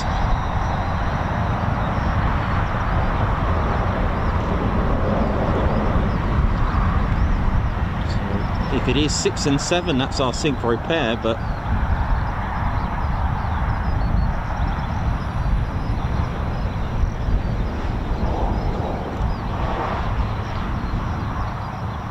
traditionally the odd numbers on the left, even on the right.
Let's hope that's our Synchro pair and they're going to hang around in the area. Let's see what we're going to get. The lorry's there just trying to turn it into some sort of, you know, Top Gear moment, but I don't think it's going to happen. Let's see. Look at the others. There's another canopy open there. Okay, let's. Well, all is not lost. Just a little bit of positivity and a bit of optimism here. Right, let me just. It kind of disappeared into that cloud just in front. So give me a minute. Let me just retrack.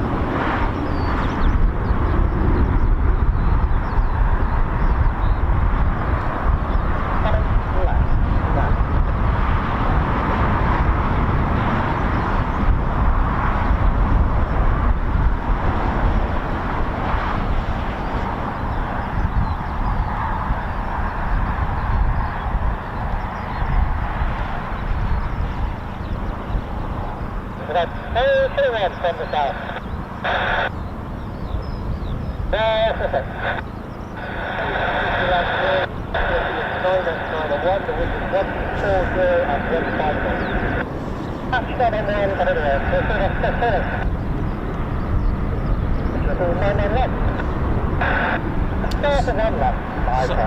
So you'll notice the squawk code is 7003.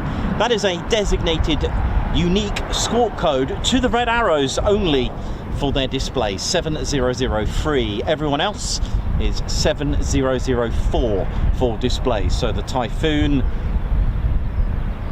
the Tutor, etc.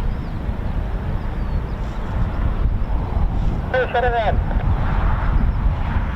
here we go. Let's do this. Hopefully it's the synchro pair 6 and 7.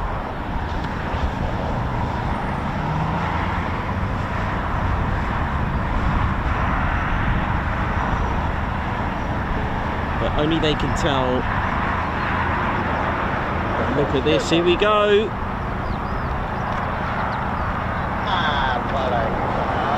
I think it is the synchro pair, isn't it?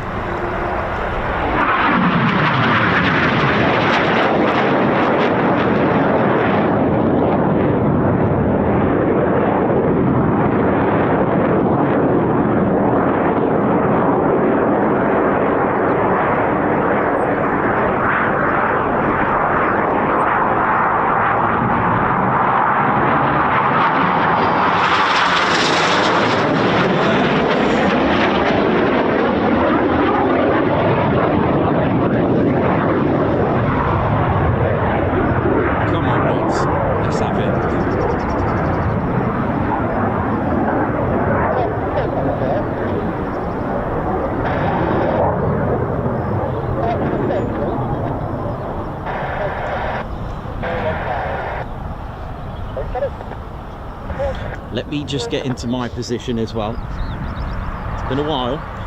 Okay, now I'm good.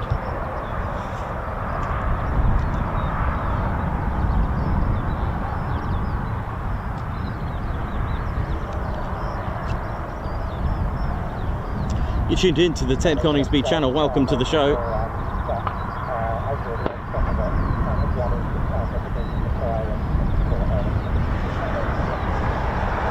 Big shout out to the Reds.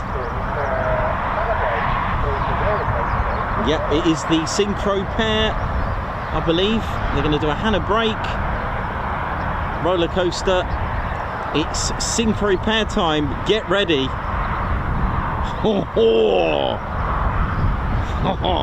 Right, so they're going to do the Hannah break. So normally there'll be 4 in this. And then into the roller coaster. So I'm going to go from this side. I'm just going to position myself ready for it now that I know what they're doing. Always helps. Tuned in to the Reds.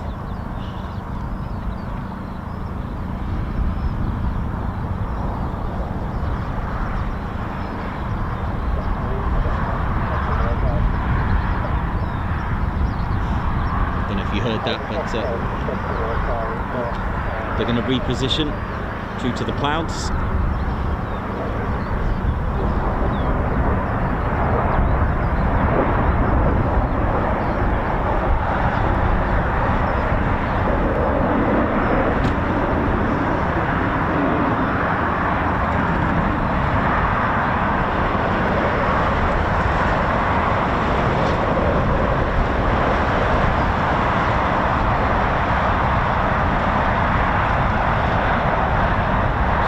Skill involved. A lot of it is, especially when it comes to the formation side of things, just like any aerobatics teams that fly in formation, it is literally a lot of the pilots will spend the entire display just focused on their leader.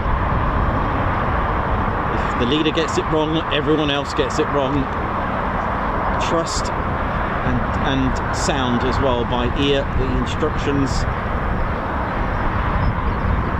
Let's see if we can get a bit lucky with this cloud, because at the moment it's not looking great, but they are repositioning. There are certain aspects of the cloud which will work in their favour, but only they could see what it's like. Let's go, let's ride, come on.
beautiful.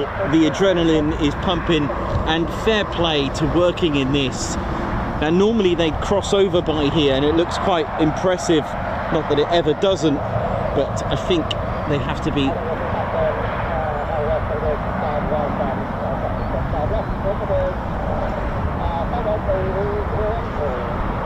I hope you're all enjoying this. Do smash that like button and enjoy. Bless them. I mean, this is really challenging in this, I can tell you that. They need to make sure they're in exactly the right position, and when you're going in and out of clouds like that, it's extremely challenging.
And a break and a pass, roller coaster. Oh yes, here we go, same again. I love the synchro pair. They are quite an adrenaline part. The second half is pretty intense, and they are a little bit what's the word I'm looking for? I'm not used to them banking that hard from here. They're a bit closer to me. Remember, they're a bit spread out. They've had to move a bit more in, shall we say, due to that cloud over there. So they are readjusting everything.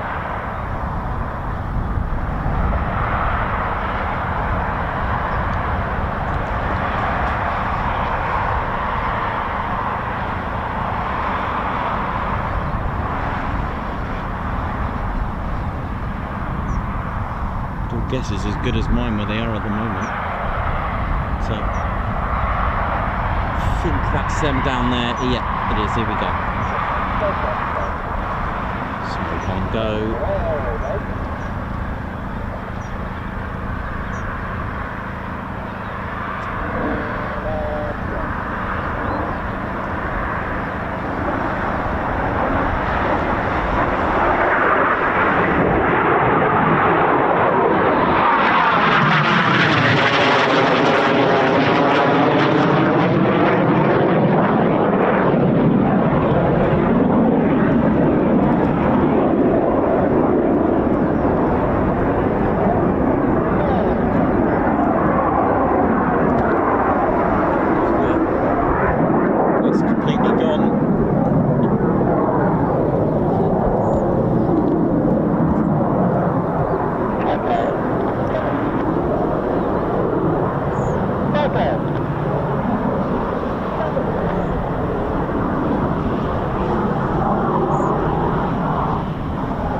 So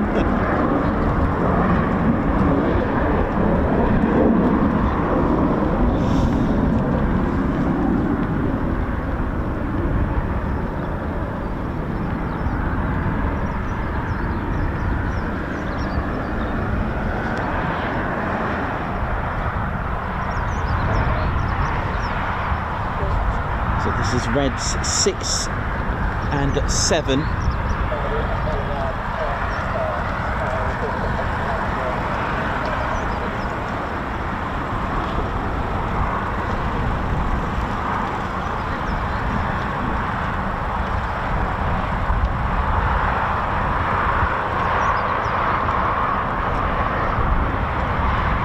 So Red 6 Synchro Leader, which will be Flight Lieutenant George Hobday, and Red 7 is Flight Lieutenant Ollie Suckling.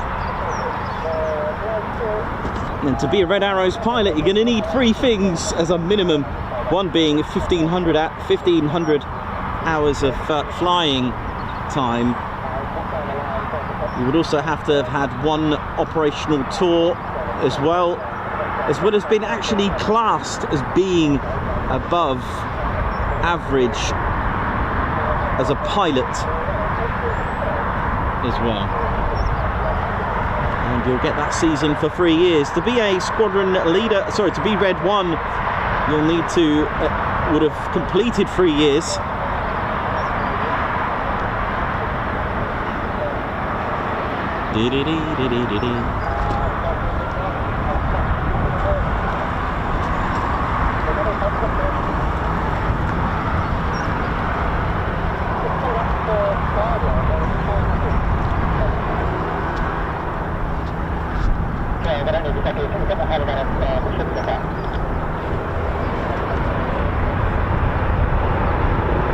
One of the obstacles here, unlike an air show, is the fact that you do have the air ambulance here as well, so that kind of takes priority and can pause the practice displays, of course.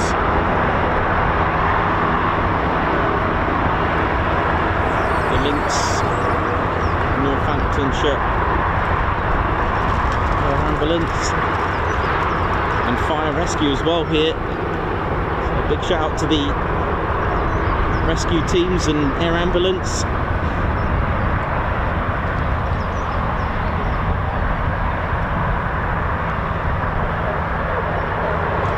It's just smoke and go, but I can't see them. I was over there this time.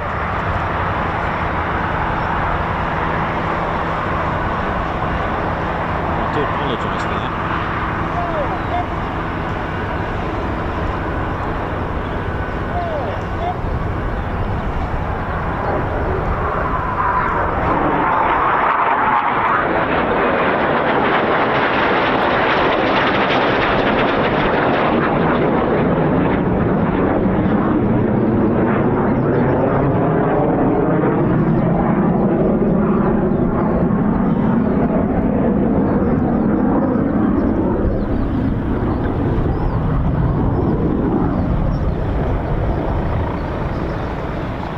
The sense within the time generated by the after the first roller, the first that was one by 1911 break. Otherwise, I don't think we're going to try and progress at all between cross points, which is good for the left wind. I started it pretty much at the cross point, so hopefully we'll be plenty of time to take the cross a bit later once that's the ground. That's still 7. Yeah, it's okay. I let myself drop on after the roll. I don't know how the time is, but I think I'm probably late in at the first one and late in the first roll. So, you say the boss is taxi. Can you just start not your taxi?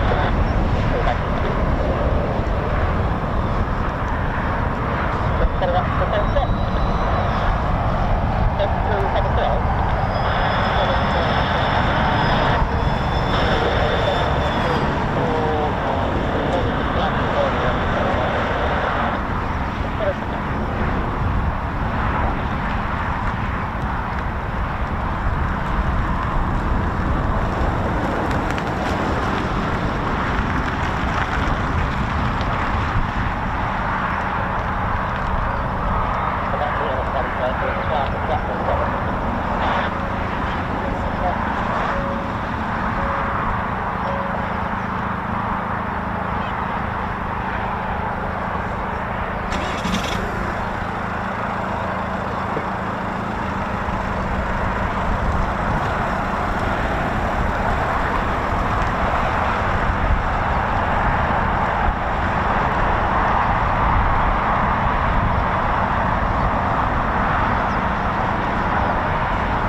think the side looks a bit further down the line than it actually is, so I think I'm just instantly trying to step on it. And it comes 7.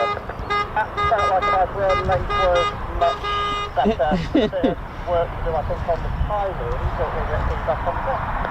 That's concerted. I think it's not the only one. I consider practice earlier 7 or then to the right, to the 5 then to the control. Just getting up to 7 up.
Red Arrow.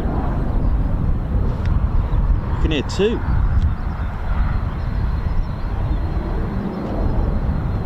Look at this, we've got more.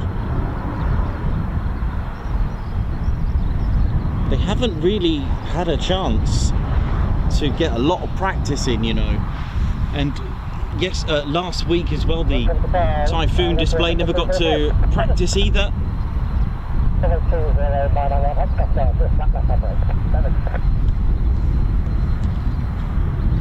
Flight Lieutenant Tom Nation didn't get to do his display of a Coningsby. Hopefully we'll get to see that this week, but weather permitting.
the lorries there. It'd be nice to get a red one day though on landing. At least it'd be nice to get a red lorry, you know, just to blend in with the theme. If you're on your CB radios, team trucker, if you like to just pass by with a bit of red, that'd be lovely. Thank you very much.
So they got the Red Arrows classic helmets, the Red Arrows bone domes there, nice. Right. So getting in what would be their respective numbers. What are these, 8 and 9 would you think? Just be 8 and 9, being so far at the back. 9's usually about there, isn't it? What do you think? Do you think this is 8 and 9? I think it's 8 and 9. So this would mean with 6 and 7 been up, and if I don't know now if it's 8 and 9, I have no idea. And it's like coming left, left, left, left, come. Right. Right, all right, so go power. Check the target point.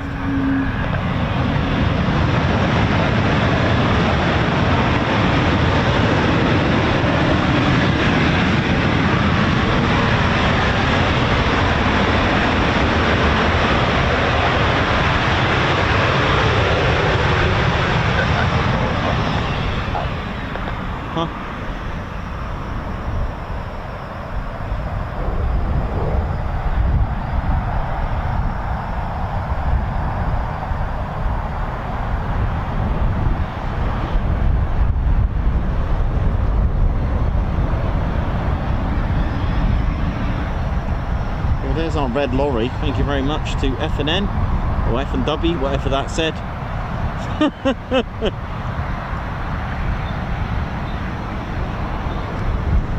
And I believe they may have moved for the lorries.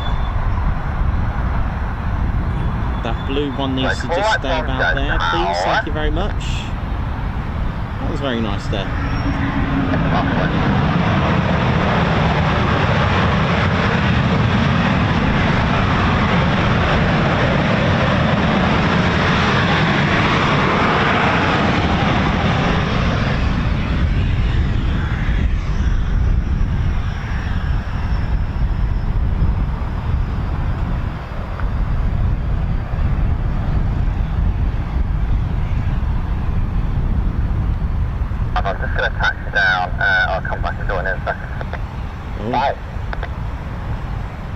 Happened to that one.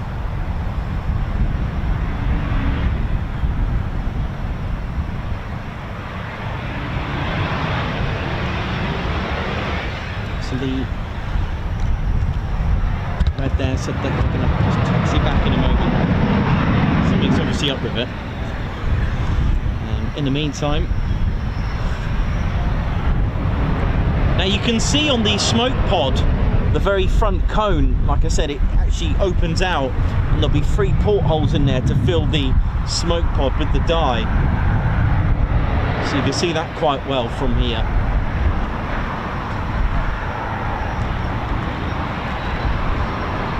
Oh wow, it's actually just come back just like that.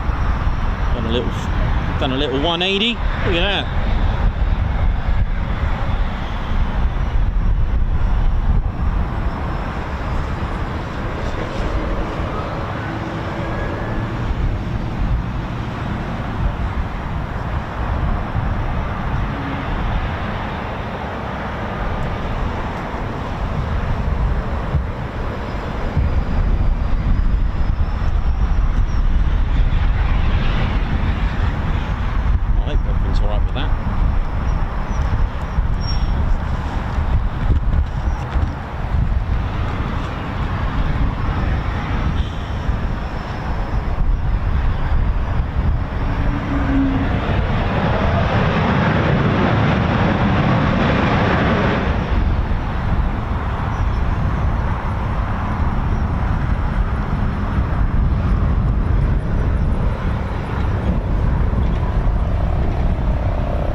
Another 2 out there. I'm not sure what numbers we've got. We may hear it on our radio.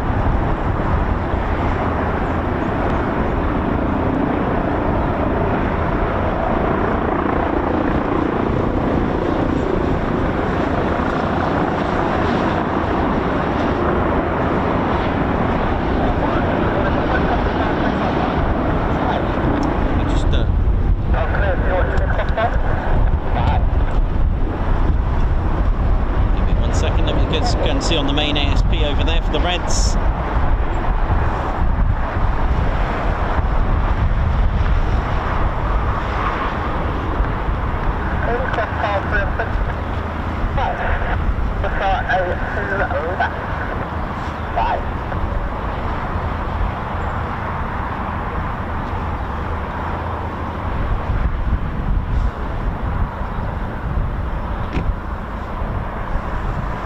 Gone out of my view at the minute. It's some low clouds going on, but we'll do our best. As you know, some real cold winds coming from the southeast.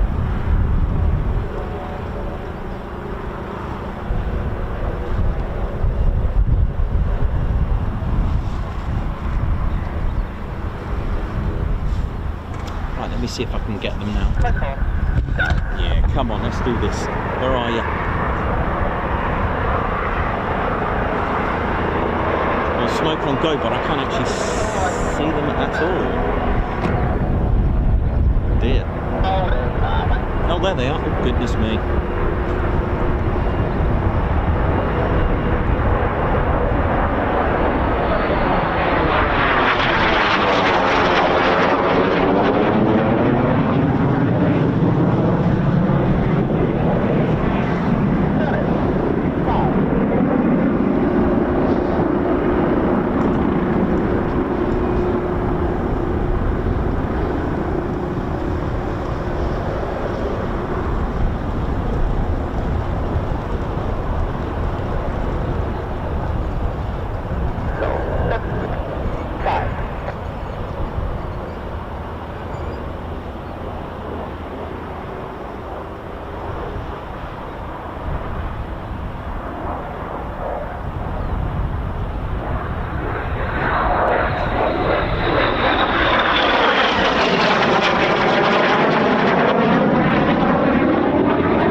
Beautiful.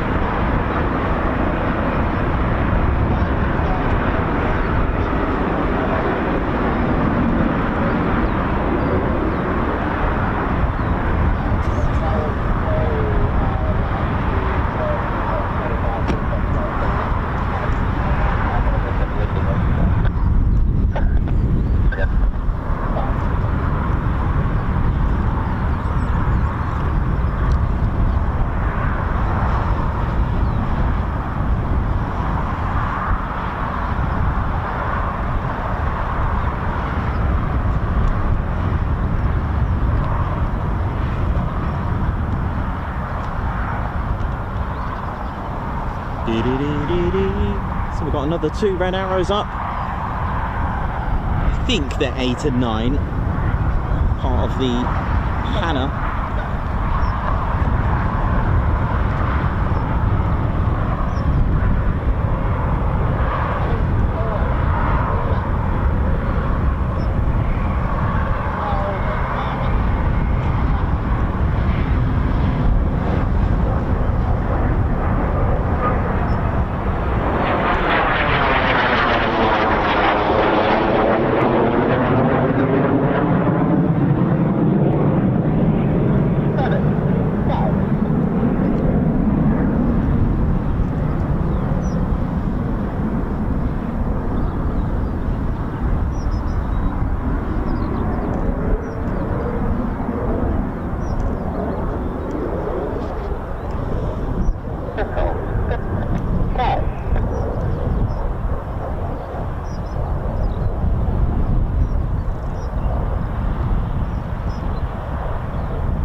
Nicely done there from the Reds.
go.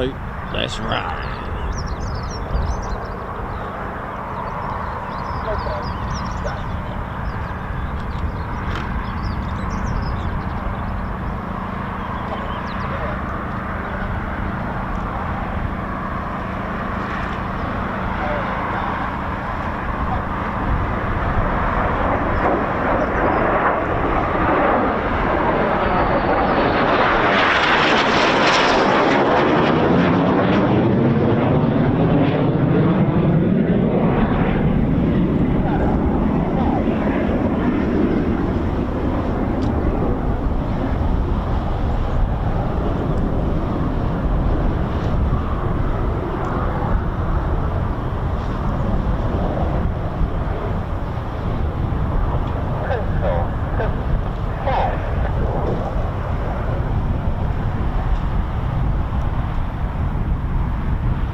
If you've just joined us, you're tuned into the Ted Coningsby channel live here at RAF Waddington for the Red Arrows winter practice sessions for the display season 2026. Welcome to the show.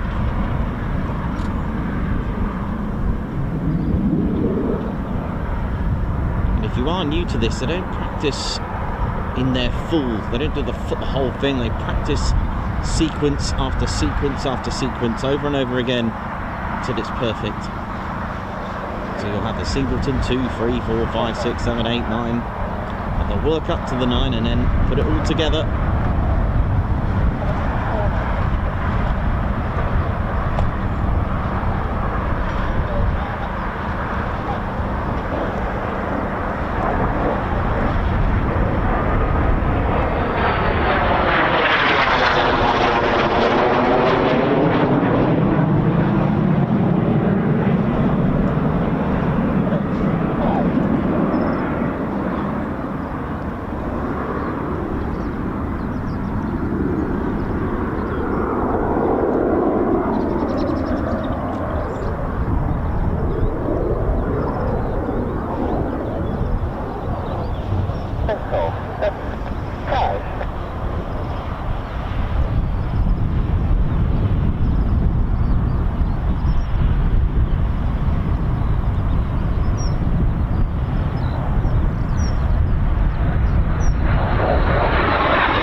transition, beautiful.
Now I'm hearing 5 and Enid, so I'm wondering if this is 4 and 5 maybe. Anyway,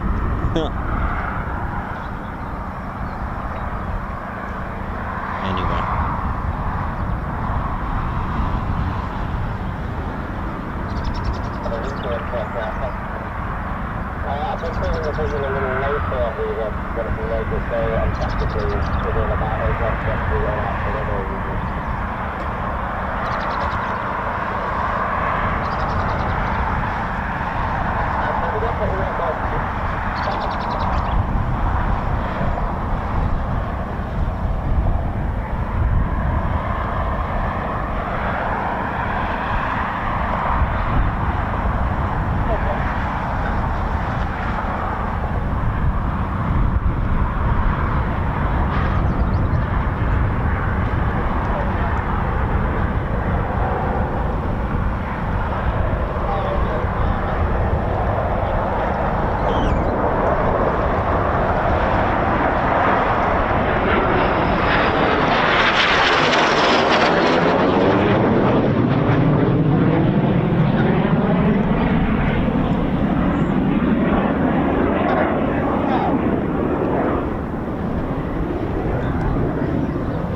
nicely done. Wind's just calmed down a little bit for me as well, which is good.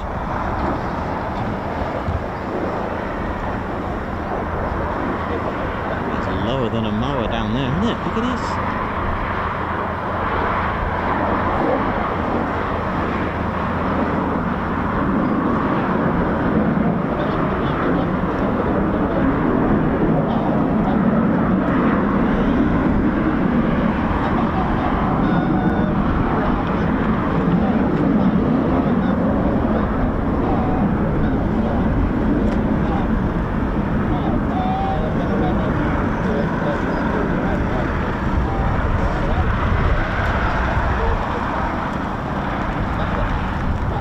very same again.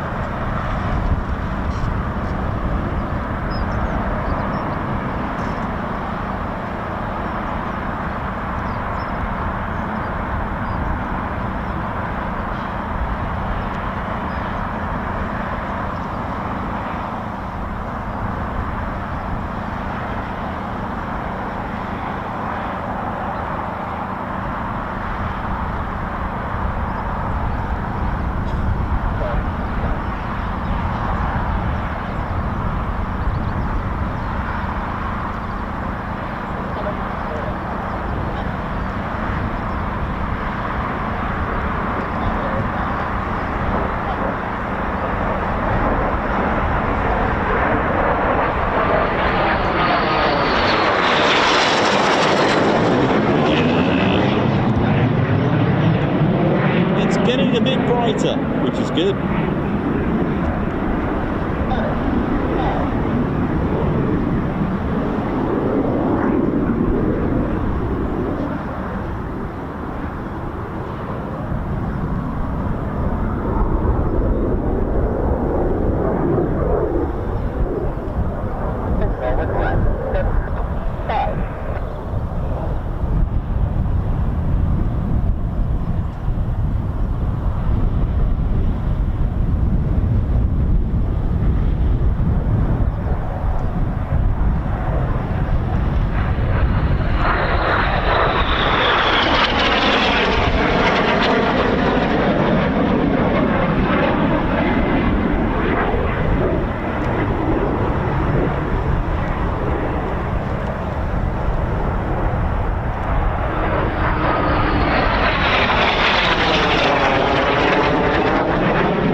you are new to this, like I said, this is the way they train.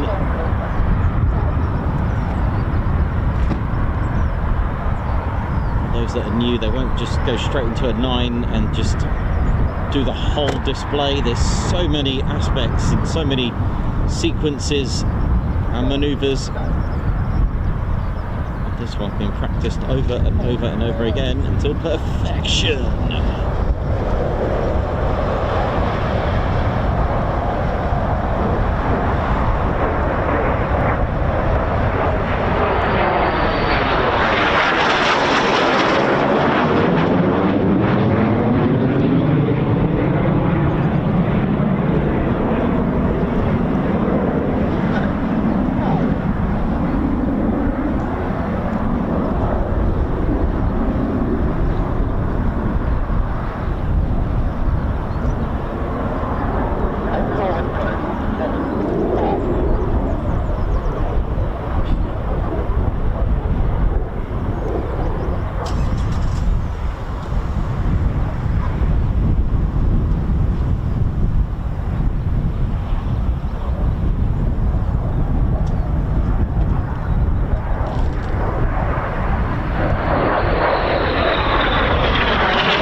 presents for Valentine's Day gifts, you know where to find them.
Said 5 gear, so that was number 5.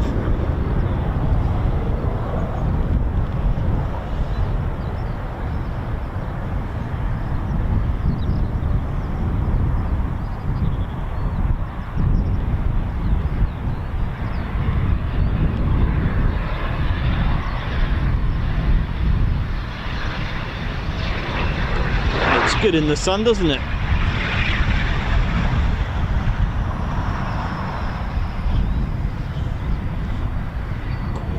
Oh, this is.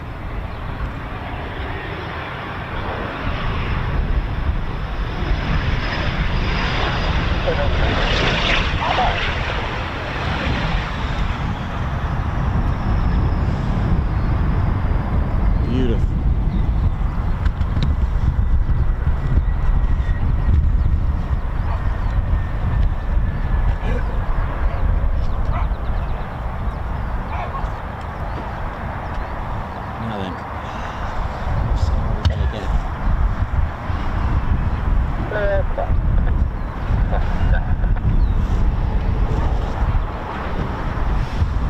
Enjoyed that, ladies, gents and teddy bears. That was pretty good. Hope you're all good and well. And it's been a cracking little day, isn't it?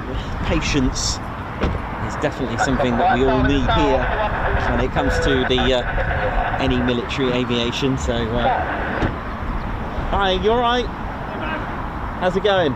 Good. Don't disturb you too much. That's been all right. Following you for years. Oh, nice one. Banged into you, so. Oh, cool. You okay? I'm good, man. Yeah. Yeah, good. What a day Did you for catch it. all that? Yeah. Look, got lucky. Oh, my that's dad good. lives just Navy. Oh, right. Yes. He's an F3, was an F3 navigator. Really? Oh, I have to pass through there every time I come here, so it's kind of nice. So yeah, around all this stuff. Yeah. Oh, lovely. I live up north, so I don't get to see. Oh, right. Well, he used to be an F3 navigator. F3 Wow. navigator. Wow, He that's... had a crash in 96. Oh, gosh. Head on collision.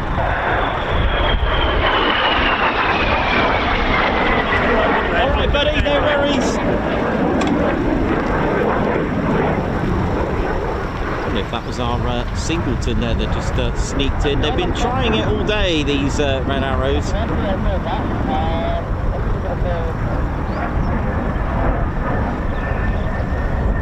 There's the air brake there, not...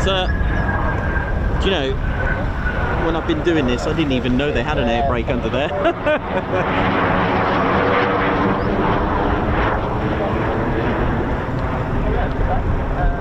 and I see a wind as well, down hard. All pretty consistent, to be honest. Nothing to do this. The last one was probably the most one with pattern in it, but that worked out quite nicely. I think we've got a good pattern, a good back, a little bit around the edges.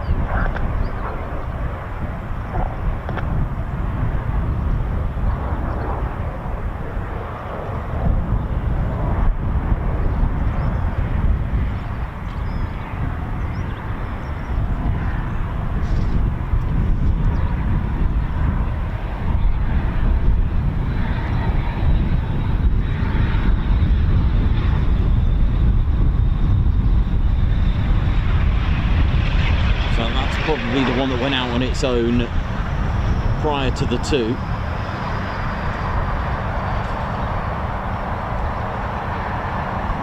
find a bit of a ramp down into the front. Lovely. I think it's not too much of a difference really, coming around the pattern at 500 by the time I'm at the end of the runway, it's generally on height. It's just not too much different, I obviously.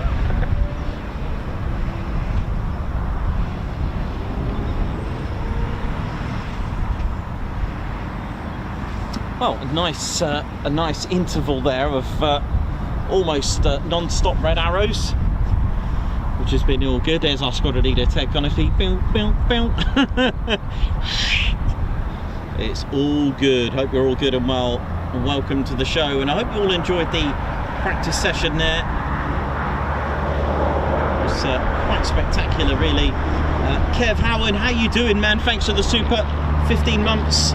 Here's £15 for some chucking on the way home. Do you know what? I'm going to go and get a burger right now. Thank you very much. Alan Q, thanks a lot for your super as well. Guards March.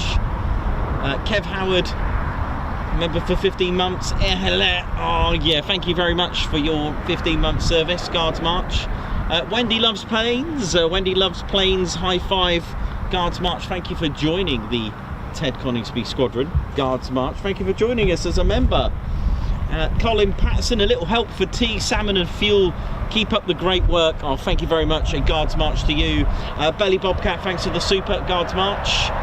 Kevin L, member for 17 months. Guards March. Colin Patterson, 26 months. What are everyone? 26 months and counting. Proud to be on board. AJ Rylance, high five. Guards March. Thank you for gifting a Ted Coningsby membership. Gary, thank you very much for the super. Get Ted a fillet of salmon, or filet if you're in France. Regan Doyle, thanks a lot for your 7-month membership. Guards March. Gary, high five, thanks for gifting a Ted Coningsby membership. Marnie, thank you for the super. Happy Monday. Here's to an excellent year ahead with the one and only TCS. Thanks a lot, and welcome back, by the way. Hope you had a good time, Marnie. Bobby, thanks a lot for your super. A Guards March as well to you. So there we go. Doom, doom, doom. I think that's Ted's little outro.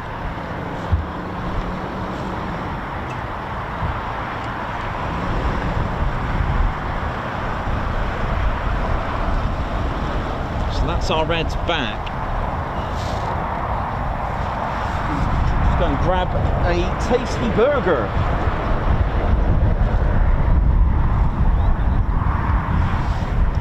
Always good to support the Wave car park. I know I bring my tea, but I need loads of it. But I definitely go and get a burger for sure.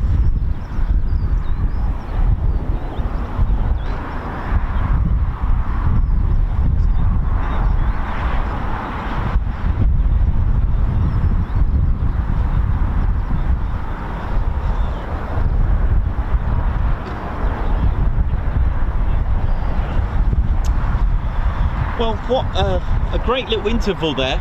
I'm not sure if we're going to get any more in time, but we will stay put because it's always good just to be with you all, and I can give you all the history of the Reds and of course RAF Waddington as well. My name's Nikos. I'm your cameraman, historian and commentator. Welcome to the show, and I hope you're all enjoying it. It's been good. It's been a good patience is needed as always with these things. I'll just pan it back round to the singleton that's just coming back as well. Be a nice little visual there as it comes back. But yeah, welcome and welcome. Thank you very much. Don't forget to hit the like. Let's try and get 1,000 likes on this show, which has needed a bit of luck as well. It was nice to catch the 2 sets of 2 doing their thing. Definitely had the synchro pair on one of them, I would imagine, right? But they can split, so you can have Hannah, but only as just parts of it, if that makes sense. So it's obviously not the true 4 of Hannah and Enid 5, for example. You can have bits of Hannah going on and just working aspects of it. Don't forget, we've got 2 new recruits in Reds 2 and 3 this year as well.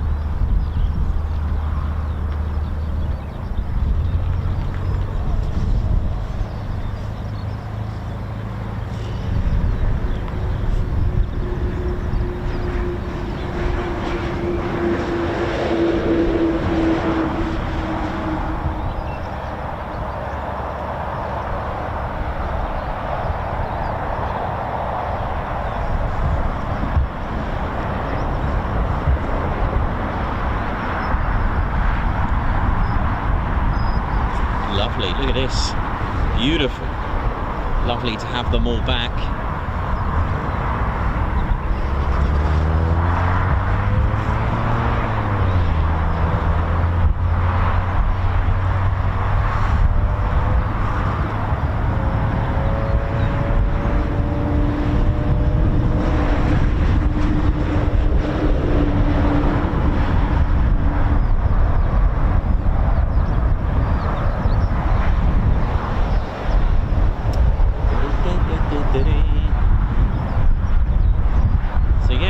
Too long till we start to get a bit more in the formation. I think we managed to catch, what did we get? 6 was our most that we got. I don't know, I can't remember getting a 7 captured on our shows, but certainly.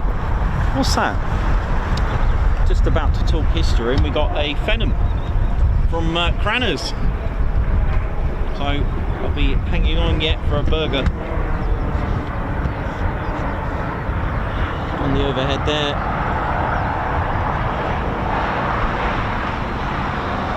Turn left into downwind.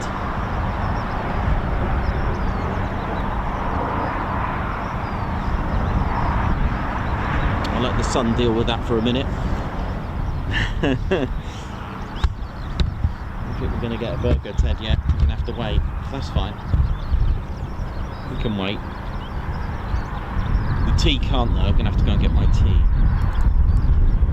So usually you get 3 sorties a day. I don't know how many you'd put that, you'd class that as 2 maybe, because I suppose it was in a way. Normally get a morning, afternoon and a late afternoon.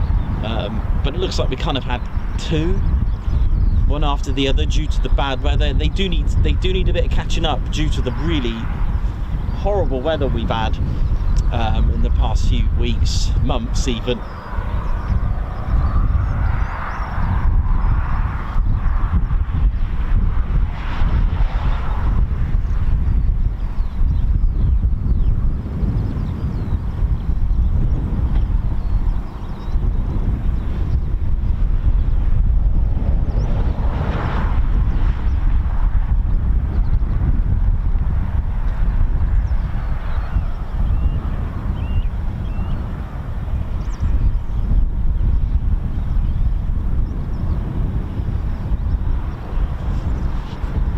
Yeah, looks like we've got a practice diversion from the Embraer Phenom T1, a trainer from RAF Cranwell. So the student pilots, the junior pilots in here, will be training on what's called a multi-jet platform. Now, multi-jet would mean that after this, they'll go on to 24 Squadron, an operational conversion unit, and RAF Norton for the heavies. So the layout inside an Embraer T1 has been made and manipulated in a way, or chosen, shall I say, to suit the similarities of an A400, and the OCU for A400s and C-17s is indeed number 24 Squadron at Bryce Norton. So playing that multi-engine role. Very retro RAF markings on this, love it. And we always, if you remember my flags talk, don't forget, from this side the RAF markings will show us red or blue, red and blue, so left red. Sometimes you get the red, white and blue on retro, but on the other side it'll be reversed, so it'll have blue and then red. It's the way a flag will fly if you looked at it and stood from the other side.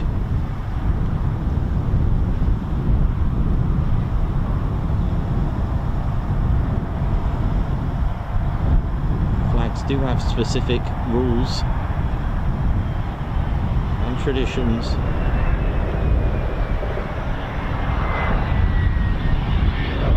So nice looking jets.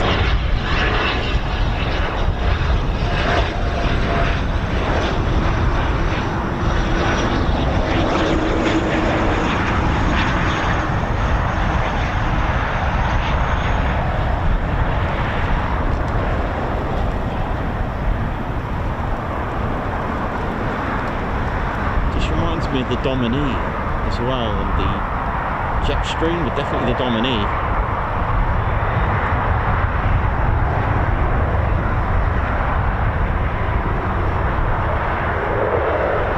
Well, we've gone from one extreme to the other with real hazy fog to blinding sun, which I know which one I'd prefer. Of course, I think I know which you'd all prefer. Hawks getting refueled immediately.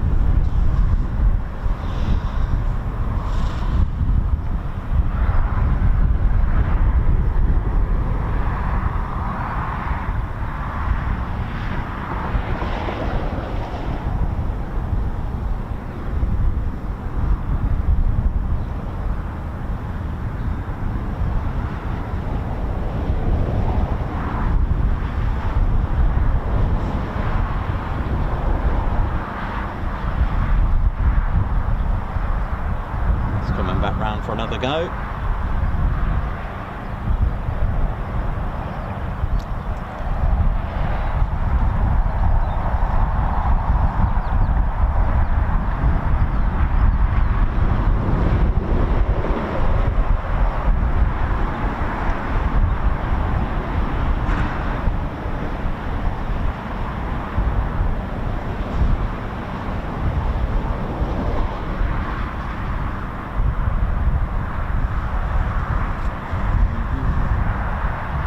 Oh, I love that. They spelled Enid wrong. I do like that. That's good, Igan. Yeah, that's good.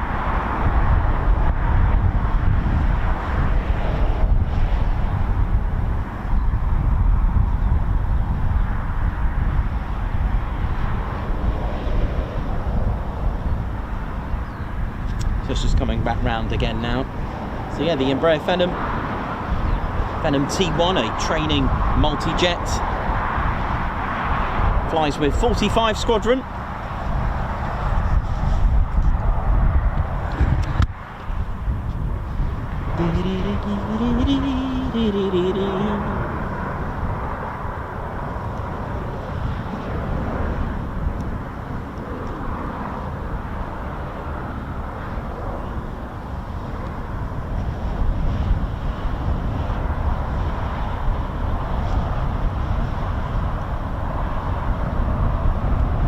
So if you wanted to fly the C-17 or the A400 in the RAF, this is what you'll be training on first. Well, prior.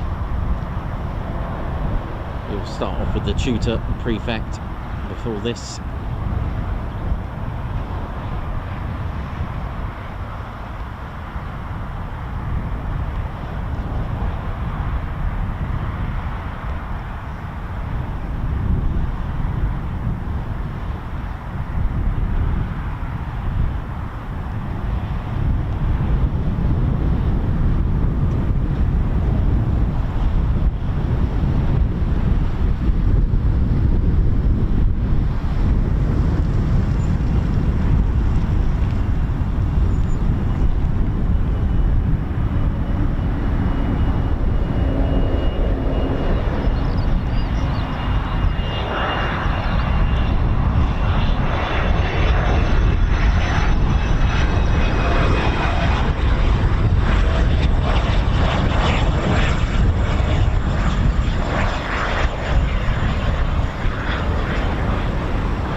the lorries come.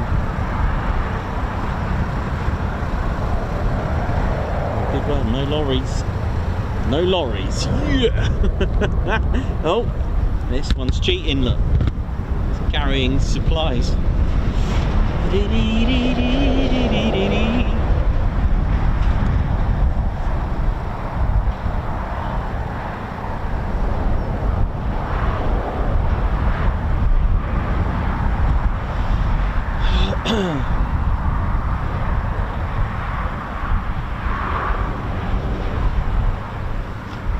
Phenom. We're going back round again. It's powered by two Pratt & Whitney Canada PW 617F turbofan engines. They punch out just short of 1,700 pounds of thrust in each. So there are two engines, two pilots, and then 5 to 7 passengers. Got a service ceiling of 41,000 feet with a wingspan of 12.3 meters and a length of 12.82.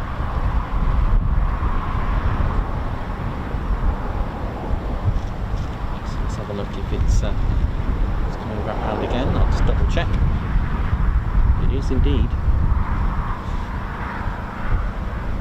So my lunch is just delayed at the moment. The power of the Phenom depends on my burger habits.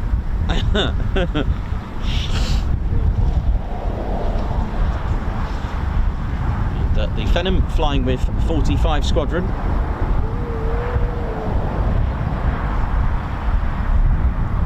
Which 45 Squadron formed at Gosport as a scout unit flying the Sopwith 1.5 strutter in France before re-equipping to the Sopwith Camel, which I actually have as a model here, and in late 1918 for re-equipment with the Sopwith Snipes for bomber escorting. 1921 they reformed and dispatched at Helwan, Egypt as a Vickers Vernon bomber transport unit. They moved to Iraq in 1922, fulfilling mostly policing and air mail duties as well. They moved back to Egypt in 1927.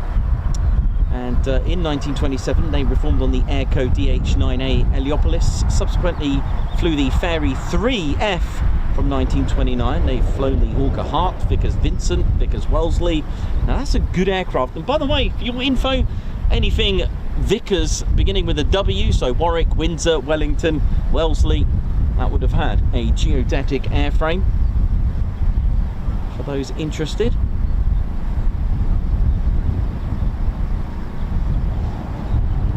And away you gone. Oh, it's already turned around while I was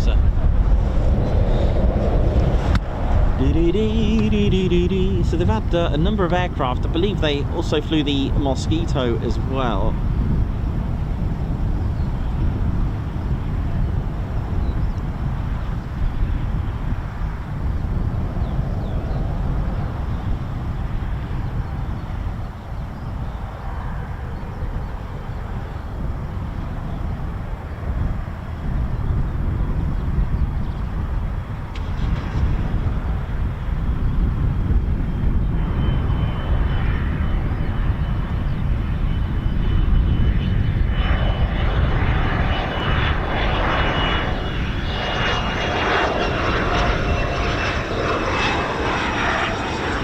On that ZM333.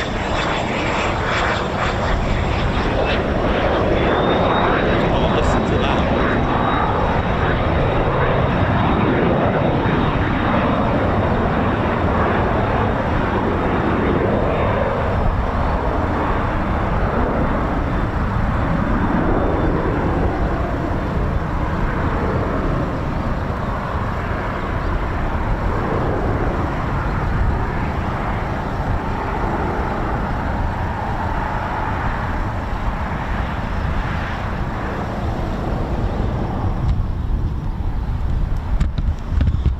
That's 45 Squadron.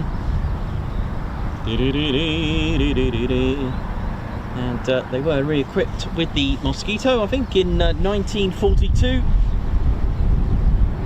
And also flew the B fighter in 1946.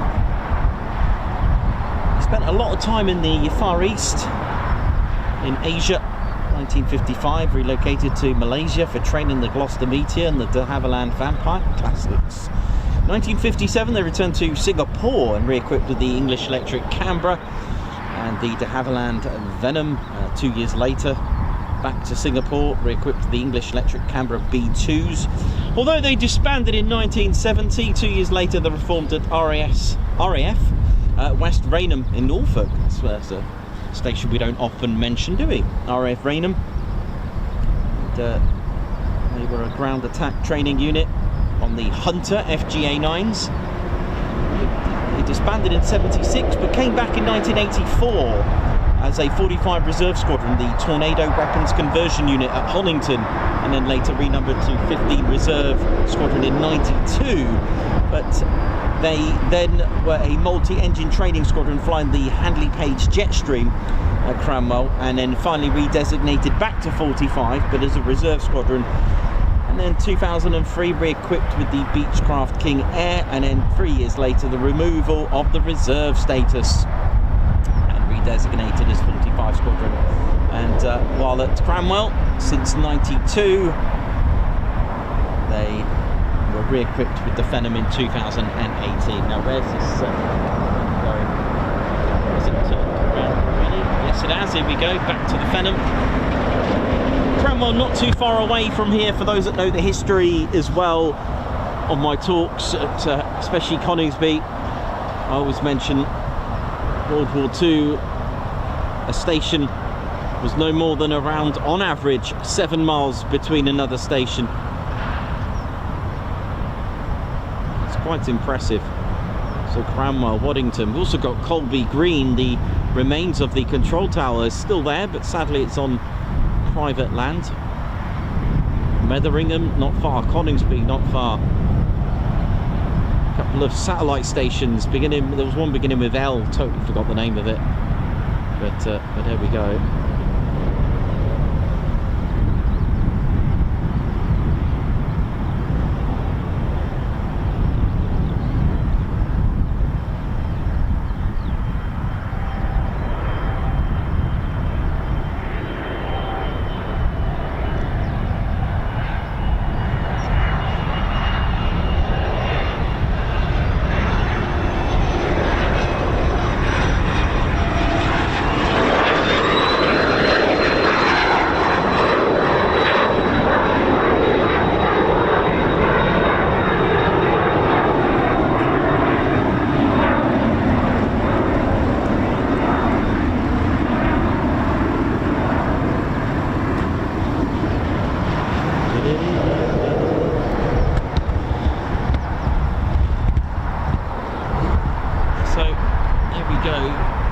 Be able to catch the last set of practice, but we'll see what we're going to get anyway. There's always a surprise. We've had all sorts here: Chinooks, F-35s, Typhoons just making an appearance, so you never know what you're going to get.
another, looks like we've got possibly the Singleton that went out this morning might be coming back, or unless it was the one that went out on its own prior, which would mean they've all come back if it does.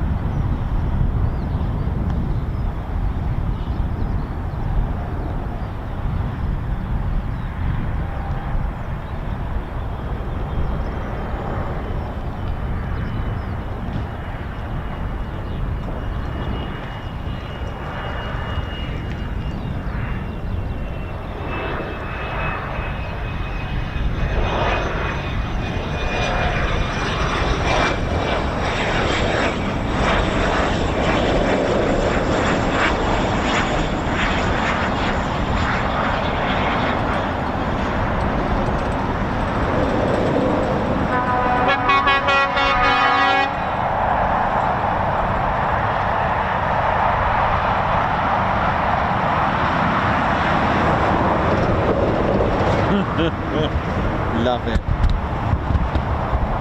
So we've got the Shadow R1 going out as well. It's all going off here now. Right.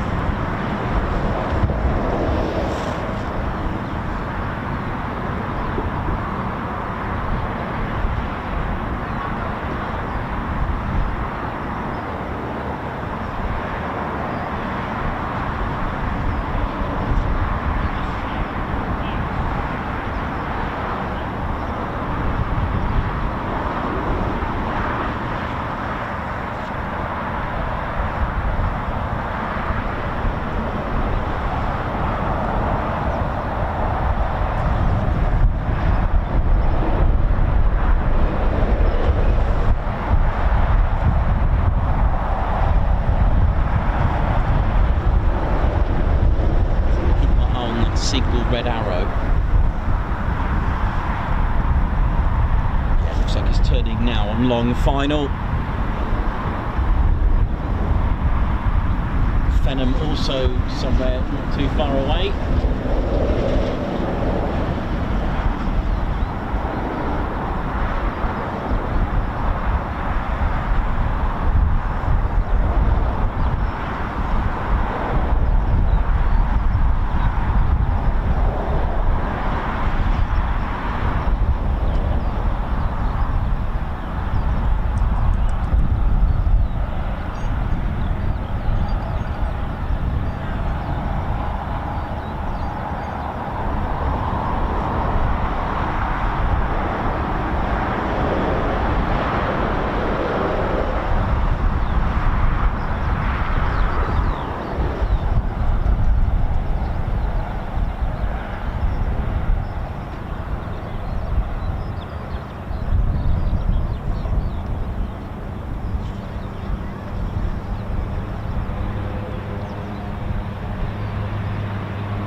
Pilots will use other aerodromes for what's called a practice diversion, all levels as well. When we were at Brize Lawson, we had an F-35B. It's good practice to get used to other airspaces, different aerodromes.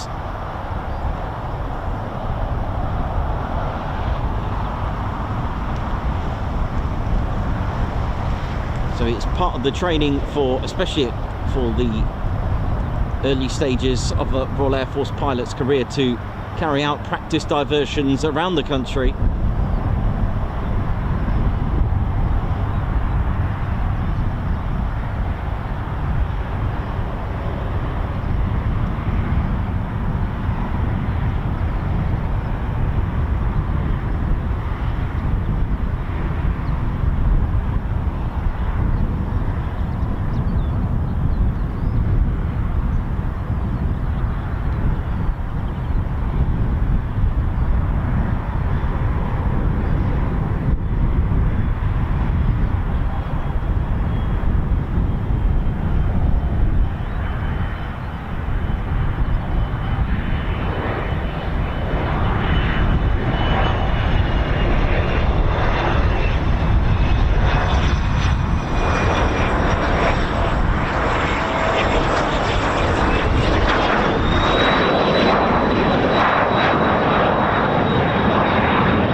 our singleton, just coming in now.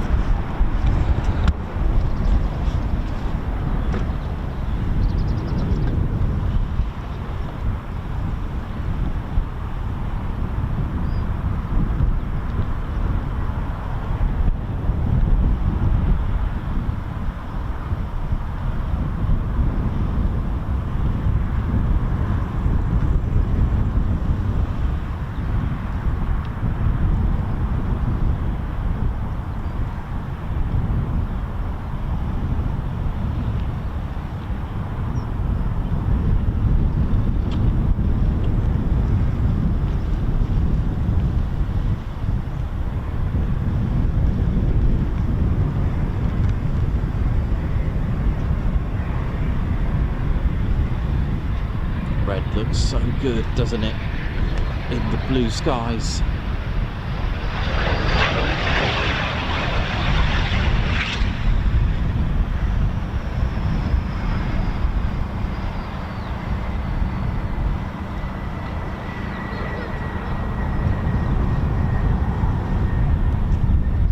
So our Beechcraft Shadow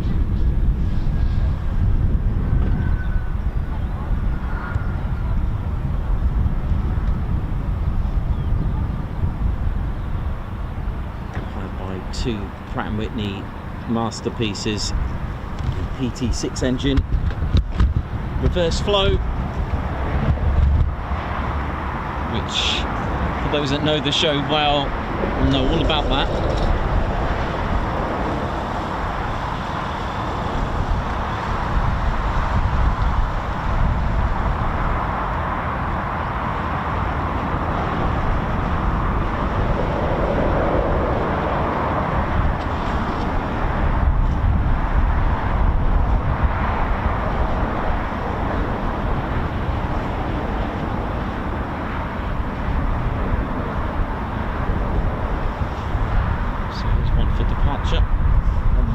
Just maybe I might go and get something to eat.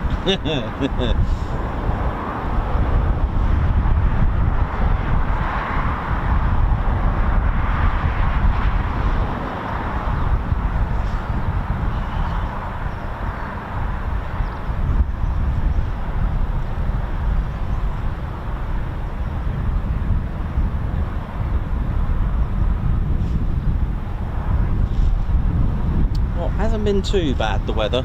It's caused a few tiny minor snags with the reds, just trying to move out the way of it a little bit, just working with the elements. But I think tomorrow I've got pretty much more of the same issues tomorrow. I'm hoping to get you a Coningsby stream tomorrow for what we call Ted's afternoon tea sessions, which is a late afternoon show.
doing, Detail? Detail, I've got your question there, but I'm not sure what you mean with the glass. I'm looking at the canopy now. You said about a glass between. I'm not really sure, buddy. Just you mean that divider, maybe? Let me know.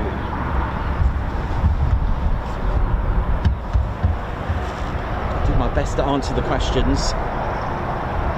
Simon Marchon, Oyoy Williams, Mark Tarrant, Alex Blackcat, Christopher Carr, snow forecast for Friday and the weekend. Oh man, oh dear, we do without. Anyway, just make do of what we've got. Yes, so we've got Ted's afternoon tea sessions tomorrow, and possibly Wednesday as well. For those that know what that is, you know exactly what that means. Ted's afternoon tea sessions. They're always good. Get your tiffin and tea, or whichever, coffee, tea and tiffin.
Knowing my luck, because I need to go and get something to eat, it's probably going to do about 1,000 circuits.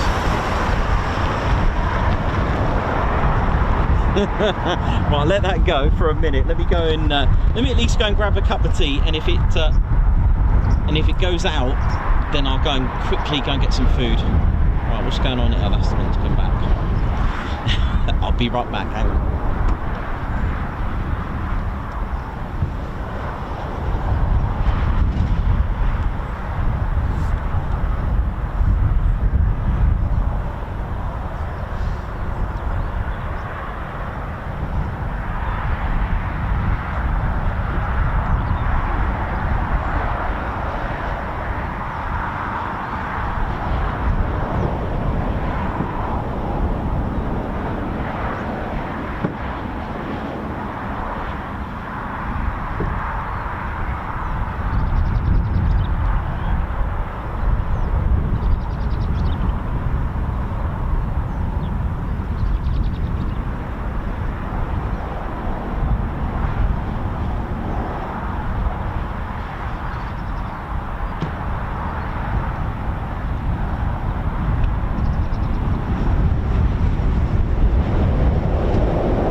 tea time and then I'll be on.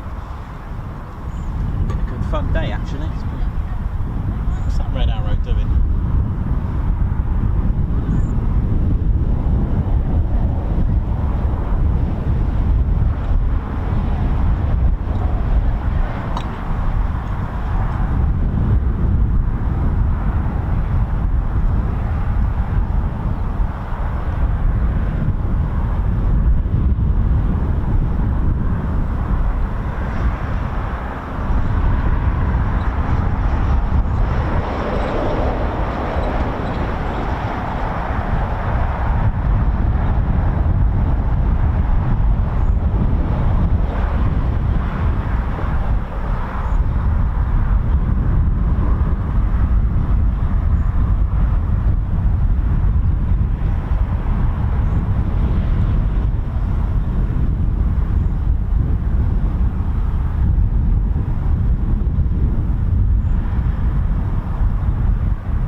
Ladies, gents, teddy bears. Right, let's have a look here. Right then, Dieter. Right, let's have a look what we got. There's another red being pulled out here. That's kind of nice to see. Dieter, to answer your question, you said about the glass. Right, is that the divider? Right, I know what you mean now. Let's have a look at our red arrows. So you may notice, and what I'll do, I'll elaborate a little bit more on Dieter's question. So Dieter's mentioning about a glass divider here. Now you may see on cockpit videos as well, which you may not know, a question that you may have thought about in the future, thought about in the past, or may think about in the future, sorry. You may see some sort of like arrow and lines on the canopy. You may see them sort of like almost look like red arrow lines. See, I actually thought they were kind of markers for the pilots, but it's not. It's actually where the canopy can break in the event of an ejection. So the reason why they have it is to make it shatter better. All right, it sounds strange, but you've got to remember, if you're gonna eject, you've got to make sure that the canopy is completely been destroyed, shall we say. But the blast as well from the ejection seat could also damage the aviator on the back. So this divider is to actually protect the pilot at the back, or the instructor or crew member, whichever, because obviously you can have passengers at the back as well. So there is a dividing glass here, all right, and that's to protect the passengers, shall we call it, in the rear of the Hawk. It's to stop the blast, but also, like I said, those little zigzags, lines and stuff is to do with the ejection system on the canopy as well. But a great question there, Dieter, thank you very much.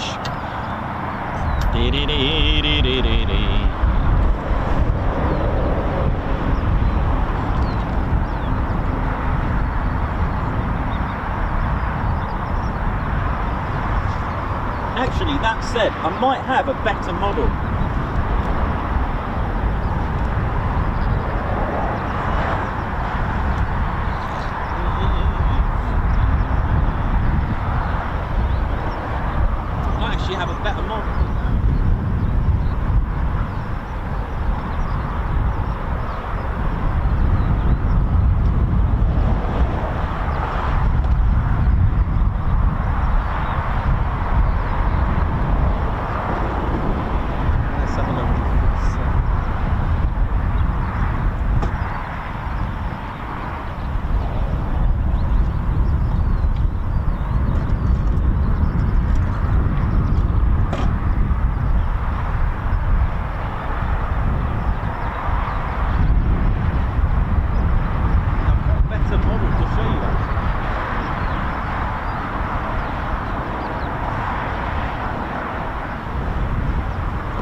Yeah, I've got a better a model to show you here actually. Here we go. Dee making a debut, I think. So that's the glass protective section. There you go. And then you've got those. I don't know if you can see. There it is. That arrow there, that zigzagging arrow. It's so that the canopy can be destroyed on ejection. There we go. It's quite a nice one actually. Quite a nice model. Very well done. Pretty good actually, isn't it? This one. It's quite nice. Have a look at the back. See if it's got. Oh yeah, it's got. I think they've tried to put the. Hang on. Those little smoke pipes there. But I've had to modify mine. Let's have a look at the smoke pod itself. I've not seen a smoke pod like that before. Anyway, there we go. So another red arrow to the collection. Boom. And it. Boom, boom, boom. Do do do do do do do.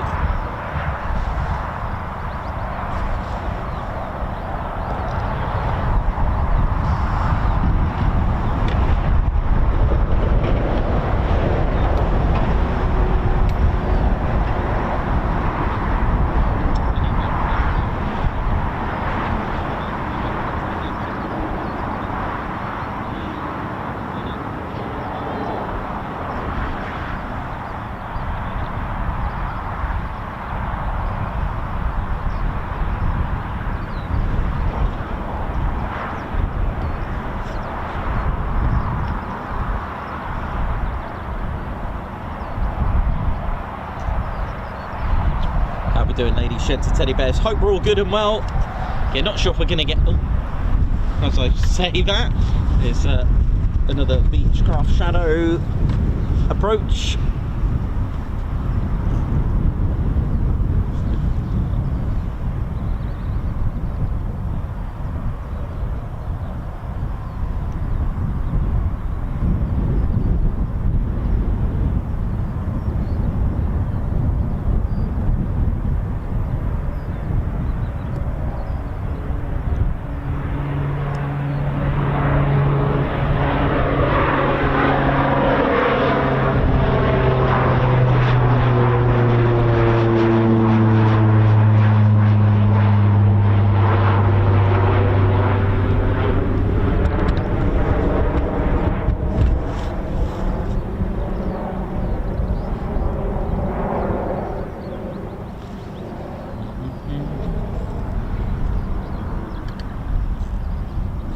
Davey for that.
Yes, Wingy, yeah, reporting for duty. Yeah, far. Yeah, hello, posh officers. How are you? Hope you're well, yes. Be a wing commander, you know, yeah. I'm a posh officers club at your service, yes.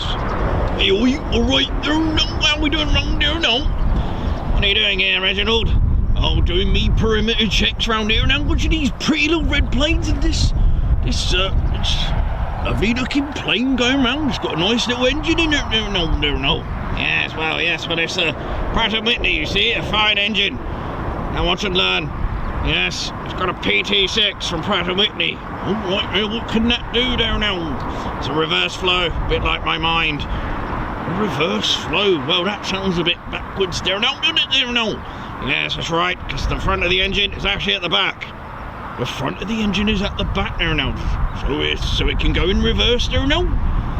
Well, yeah, sort of, but it's very complicated. I think you should stick to Paradua. Don't worry about the Astra. The Astra? Oh, I used to drive one of them now. I used to drive an Astra, you know, there now. Oh, did you? Oh, the Astra. The Vauxhall Astra is very beautiful. Yes, far. Oh, yes, no. Right, it's a bit bright here. Let's just, let me just make an adjustment for you there now. And sometimes you need to do your job yourself, innit? No. Yes, that's right. You're very well trained, the RAF regiment. Yes, they do things on the ground to look after things in the air. That's it. Well done. Doing your perimeter checks. Joanna, pass me my monocle. Oh, darling, do behave. I asked for a monocle. I didn't ask for a Mars bar or anything like that. I just want my monocle. Oh dear. Are you all right there now? No. Barry. Who's Barry? Barry the Bat. I think. Are you all right there now? Let me just carry you away. Ah, please do. Sorted. You know, is there now?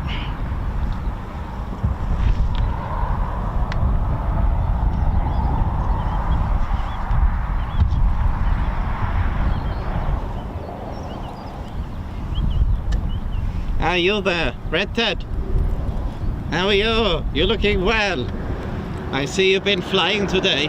That's it, well done. My name is Jens from Germany, and I hope you guten Tag. Yes, you've been flying very well there, Red Ted. I'm very proud of you, well done. Yes, the Red Ted fella. Okay, I must go to the Bundesliga now. Would you like to play some football later? Ah, you do, yes, well come and follow me.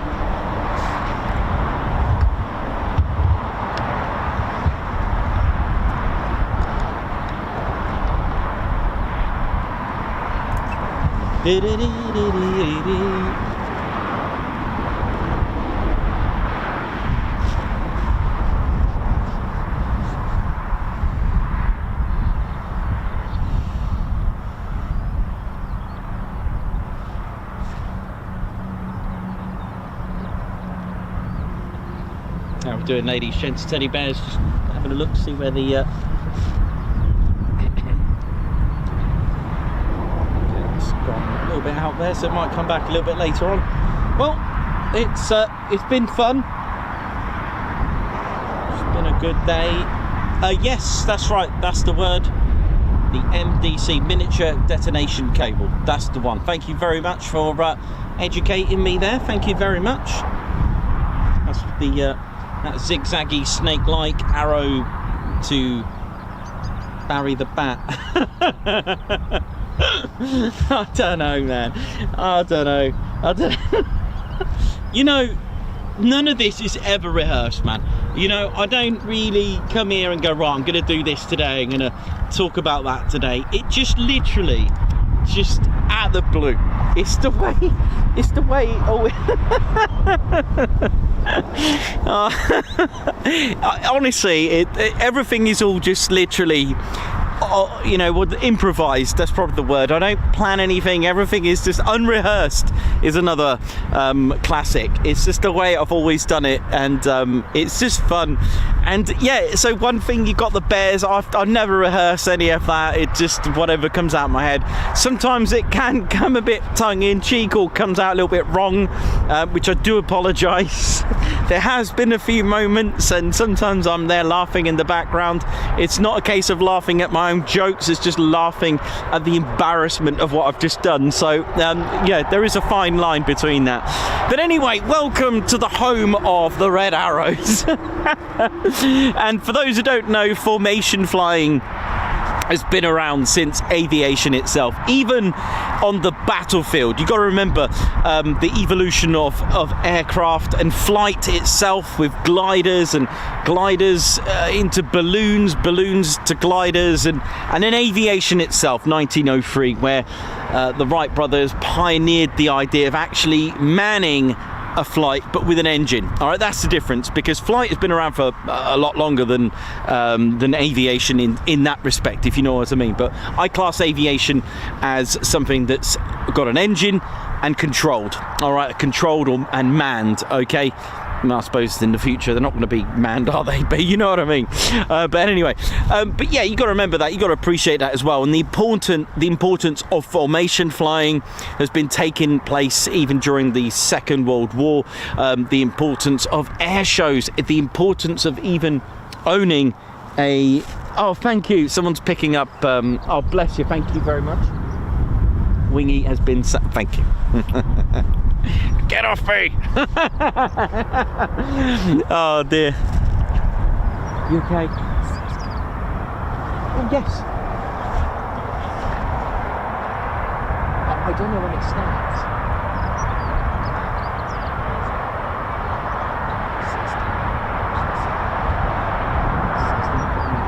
I'll probably do the first day, which it starts. Sorry. Right, okay.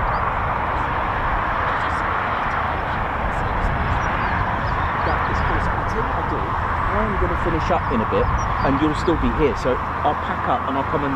Shall I come and see you? Yeah. Would that be better? That's awesome. Thank you. That's awesome. Thank you. That's really cool.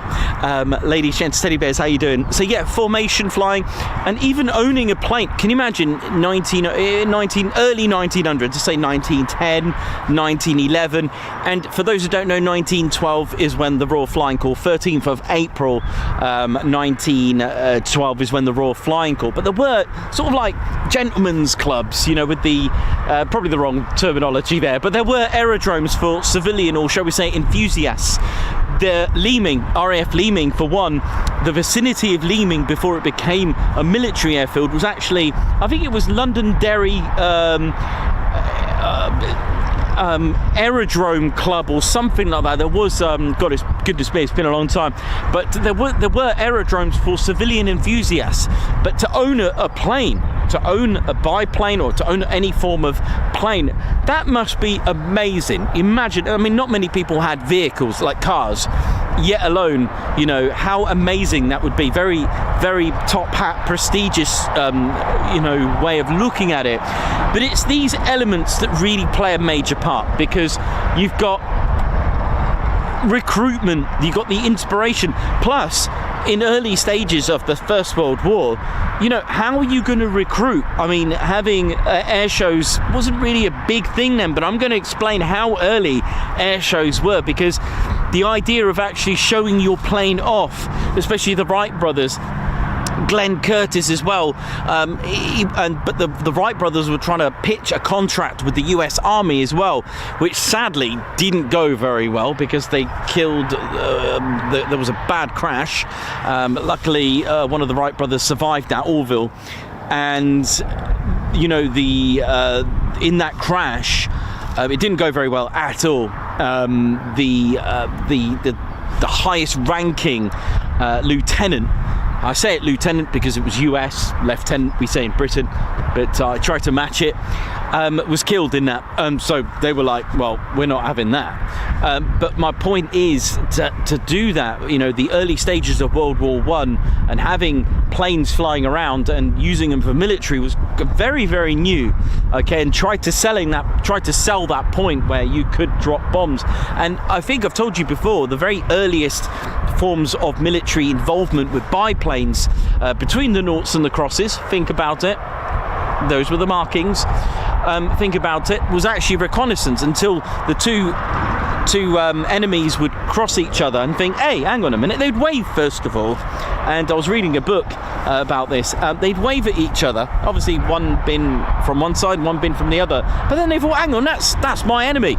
So next time they brought a shotgun, and I've got a really amazing photo of someone with a rifle trying to shoot the other guy down in the plane, and then obviously that leads to actually mounting the guns on an aircraft, and then you start to evolve and go on from there. Then you drop bombs by hand, well, why not mount them, and so on and so on. Okay, so there's so many aspects of formation flying in the battlefield that is it just goes without saying. I mean, think of formations of B-17s as well. They didn't just think about, right, let's get a load of B-17s together and that's our tactic. They didn't just think about that. They didn't just come up with it one day.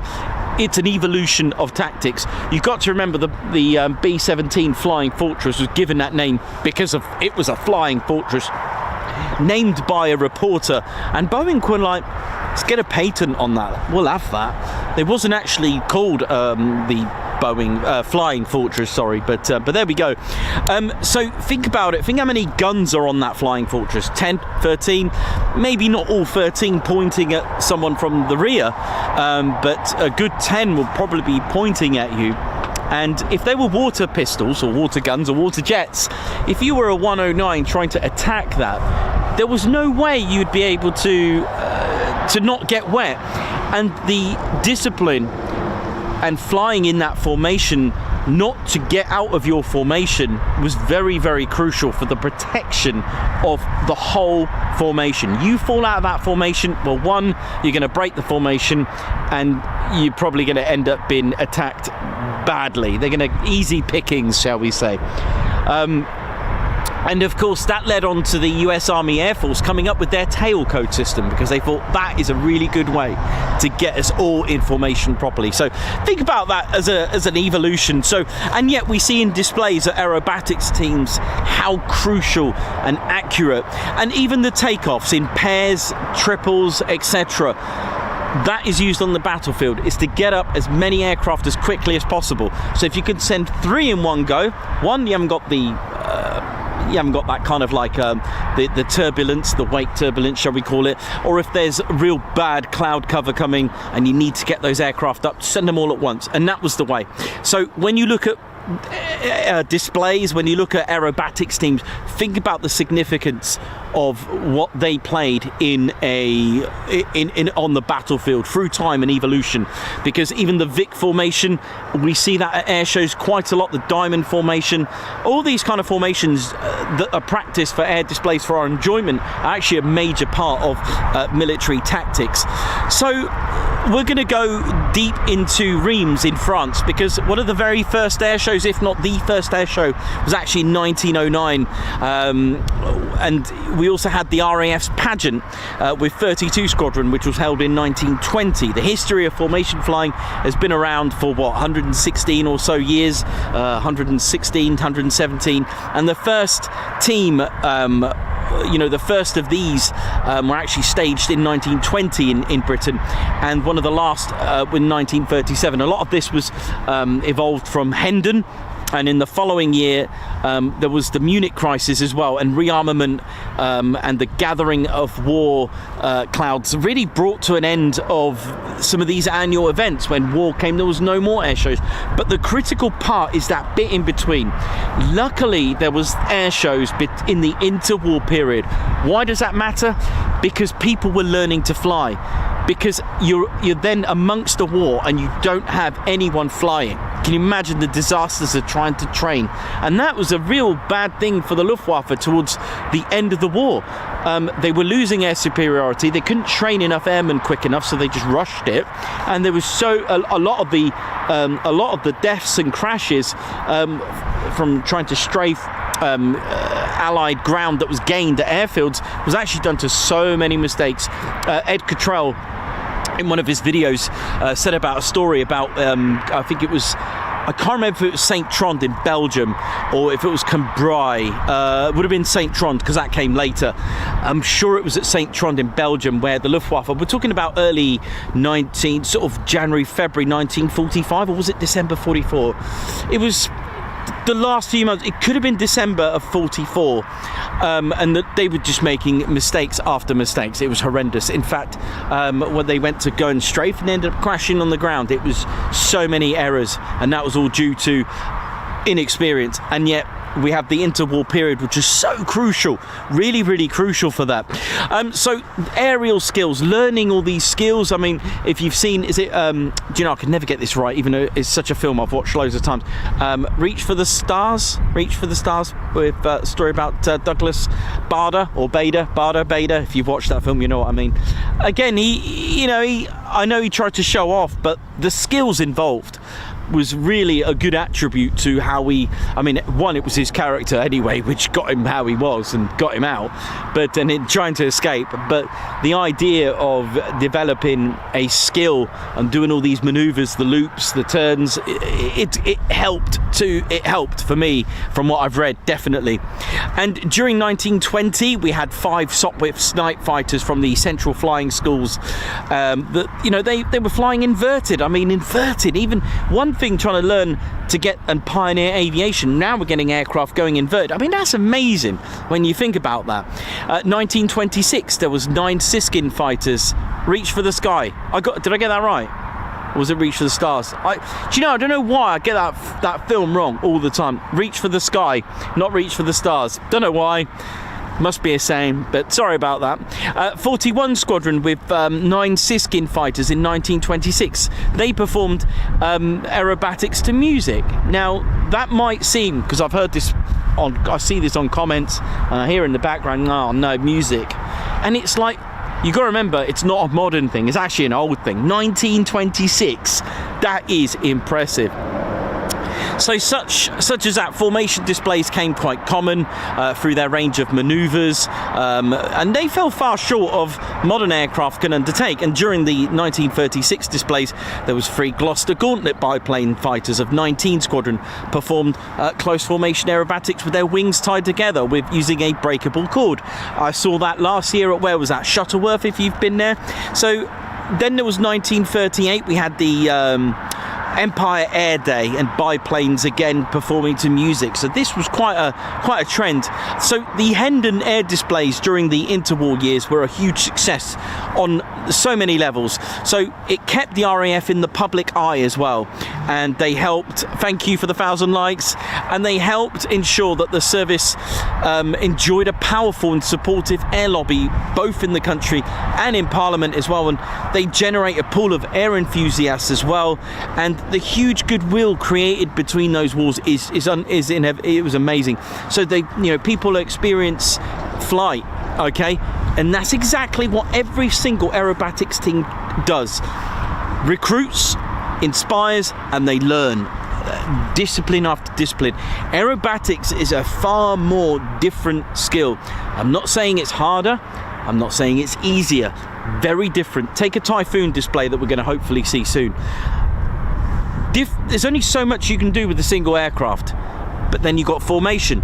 There's only so much you can do with that, but then there's a lot you could do with that, and there's a lot you could do with the Typhoon. You make it your own, but those skills learnt are amazing. 1947, de Havilland Vampires took to the skies to make them the first jet aircraft to be used as a fast jet stream. So we've leaped from that 1938 to 47 because we had the Second World War. They were called the Black Knights, and the Black Knights wore black suits. Could be why that our display teams, with the exception of the Reds, why they wear the black suit once they pass their public display authorization. These came from RAF Odeum, and then various teams flew the Vampire. 72 Squadron flew in a team of 7. 54 Squadron started using smoke trails until finally the Gloucester Meteor took over from the Vampire. And in the 1950s, it was time for the Hawker Hunter. And in 56 saw Treble 1 Squadron take to the skies. Now, many more RAF aerobatics teams started to form. And in 1958, the Black Arrows performed a loop and a barrel roll of 22 Hunters. A world record for the greatest number of aircraft looped in formation at that time. And the Black Arrows were a premier team until 1961, with the Blue Diamonds of 92 Squadron continue their role. Don't forget to go to you can go to East Kirkby, Newark Air Museum. There is a 92 Squadron painted livery, and it was an original 92 Squadron Hunter. Go and check it out. Actually, check out our video. Put 92 Squadron Hunter. We got a video of it before and after. It's amazing. Can't believe I managed to get footage of the before and after of that project. The 92 Squadron flew in a formation of 16 Blue Hunters. But the thing is, there was so many going on. There was so many of these aerobatic teams that were just popping up. The Yellow Jacks, the Red Pelicans, and of course something extraordinary, which I forgot to bring up, but I got a picture of it. English Electric Lightnings in formation. I mean, can you imagine that? 1960, the Tigers of 74 Squadron were re-equipped with the legendary, unique, vertically aligned English Electric Lightning, and wowed the crowds with those lightnings in a tight formation and break. 56 Squadron, the Firebirds, they had 9 red and silver lightnings, but this was not to last. Now, I'm going to show you, I forgot to bring, I do actually have a picture of those English Electric Lightnings. These are not mine. Well, hang on, I own them, but I don't own the image. They're these lovely cards if you're interested in buying these. I mean, look at this. I mean, these are by Simon W. Attack. I mean, look at this. There they are, 9 beauties. Look at that. The Firebirds, absolutely incredible. Absolutely amazing, isn't it? Really, really amazing. It's just something else to see that. And I do have an English Electric Lightning model, but I'll show you the photo instead, as we're probably going to finish up now anyway. But yeah, 56 Squadron Firebirds, but that was not to last. And the thing is, listen, at the end of the day, I know we want fighter jets in like displays. That would be great. It would be good. But sometimes you've got to think about, we're not the largest air force in the world, and it's not always about the cost in some respect, although it does play a major part.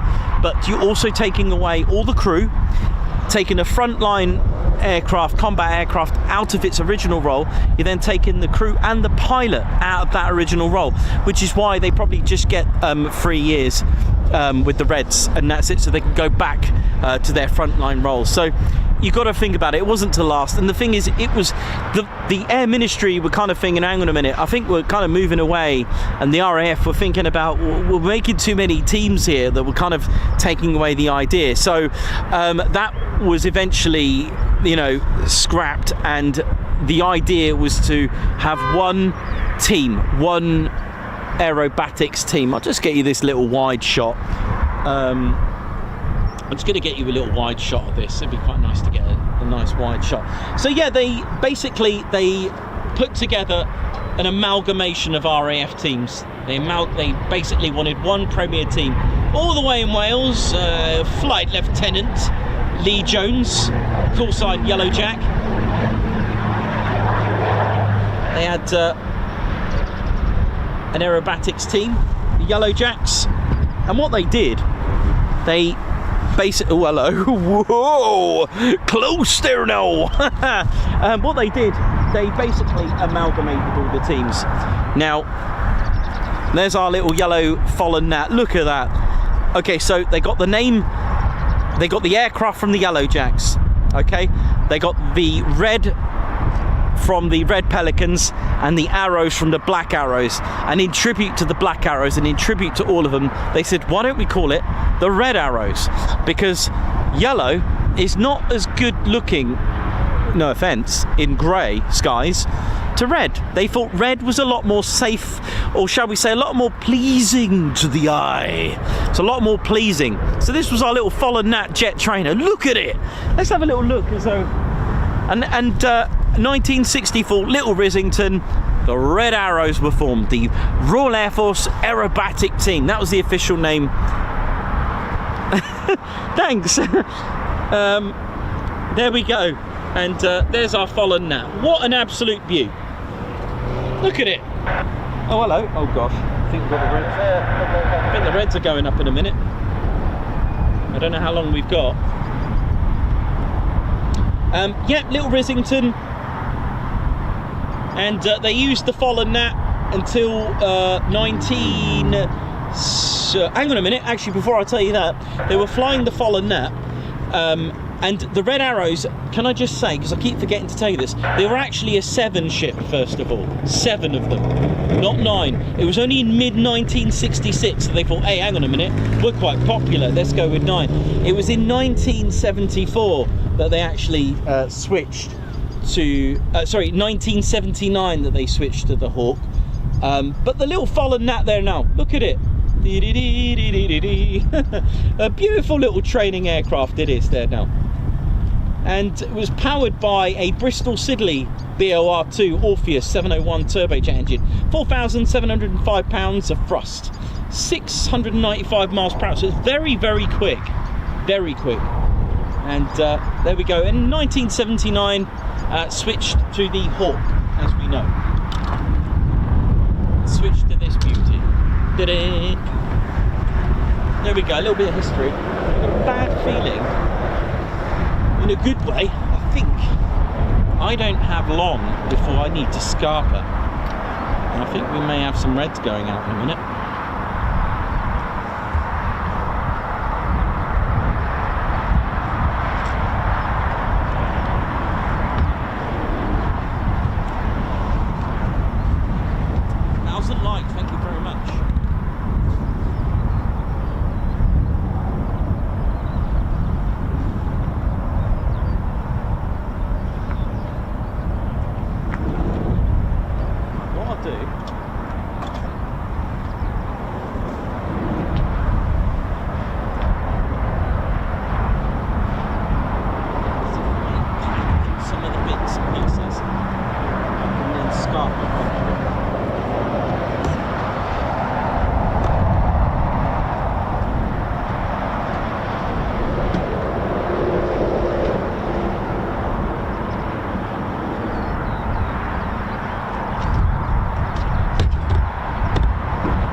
I'm still here.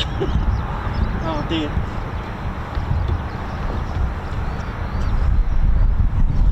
I don't know how long we're going to go. If we do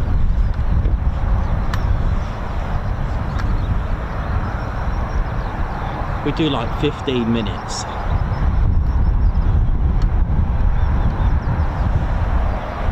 I mean, it's been a cracking day. Look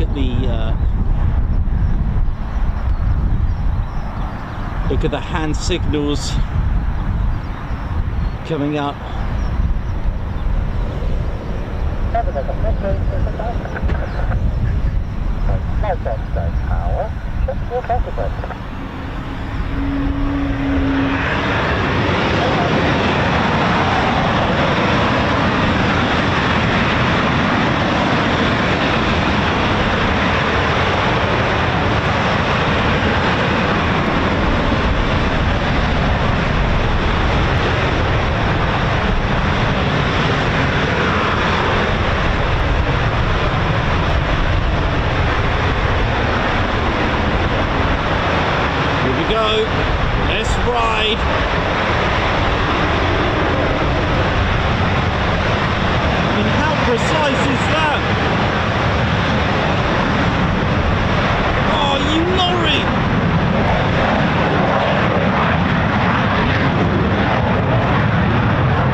Do about 15 minutes and then I'll pack, because they will be closing the car park very shortly, starting to close it up about 20 past. So I don't want to be that person, but some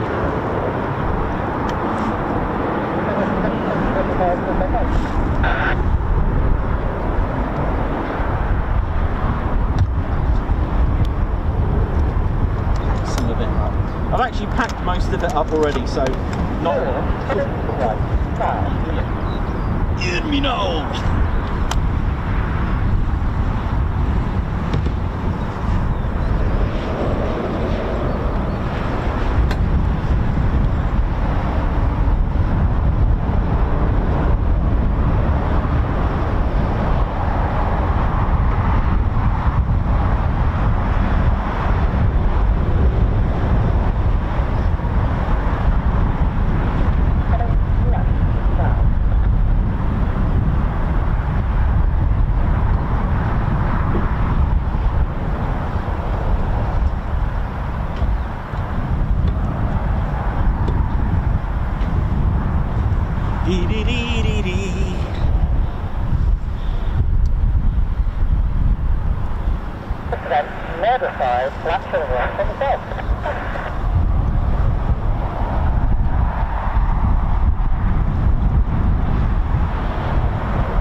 Right, so welcome to the show. We've got two more Reds currently out at the moment. I will get visual on them in just a sec.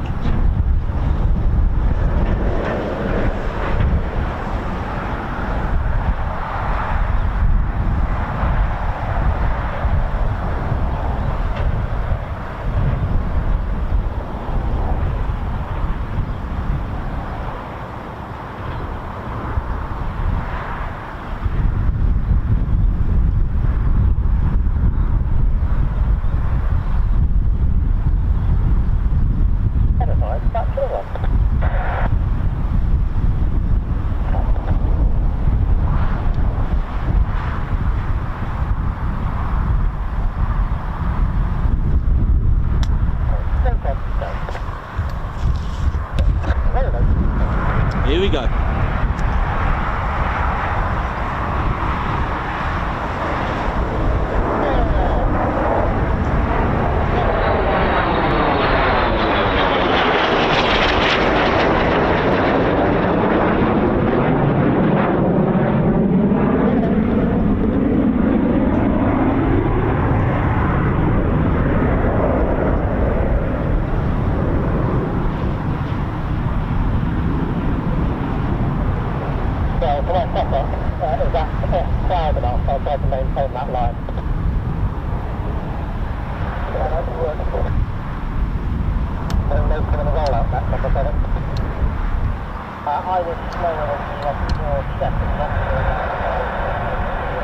So it sounded like the leader talking to number 7.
road, but repositioning to the east to allow the shadow to stop. Got a little bit of a delay there, you may have heard. The shadow's about to depart as well, so.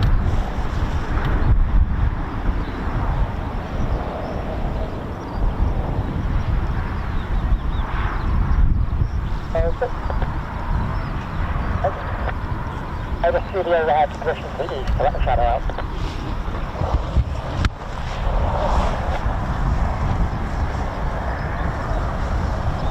We've got a start there down the line. I think we have to go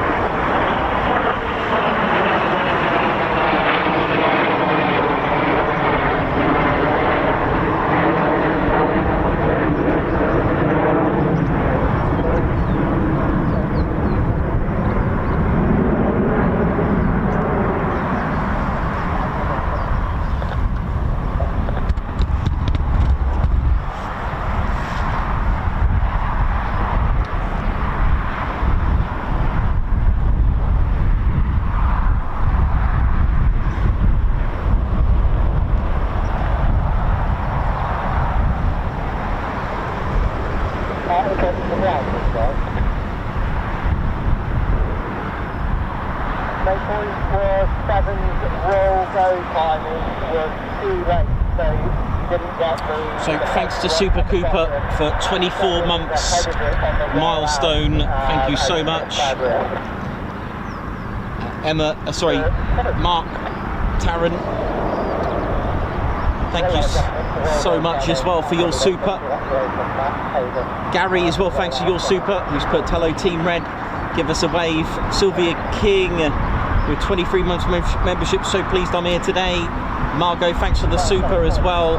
Paul Briggles with 13 months membership. Just realised it's nearly a year since we presented Ted with his RAF scarf. I'm trying to convince Katie that you need a full-size one, Nikos.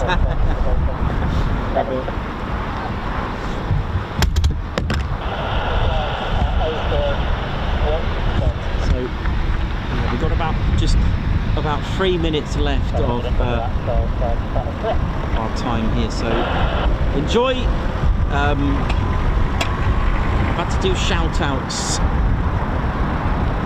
I'll get you some guard marches on the next show to the ones I just gave a shout out to. It's literally going to be a pack up and go.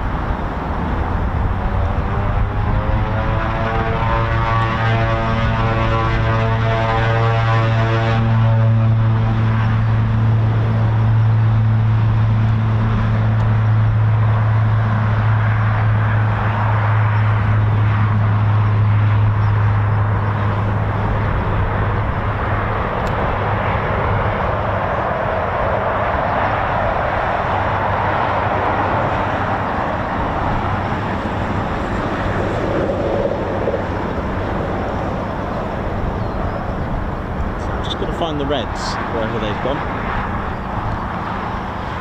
They went to the east for the to avoid the shadow.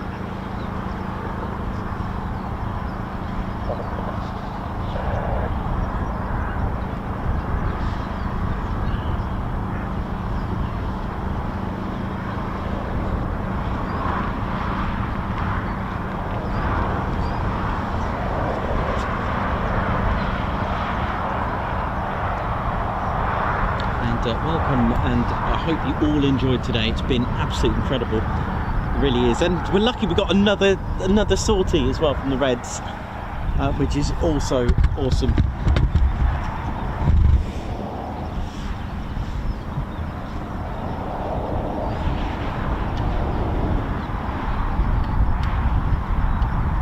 Probably one last sequence before we finish up, I think.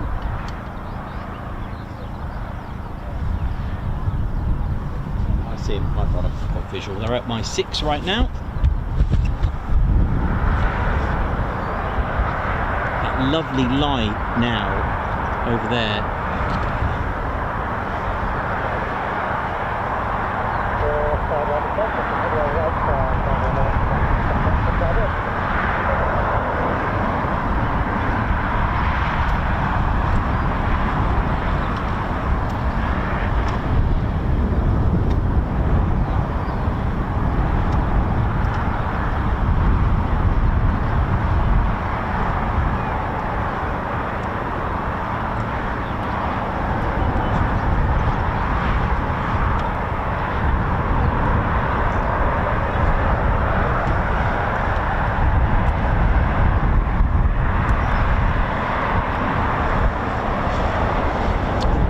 for those interested in display season, I will also be covering the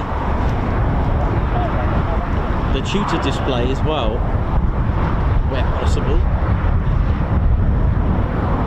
We'll do a little bit of that as well. Try and fit it all in for all of you to enjoy.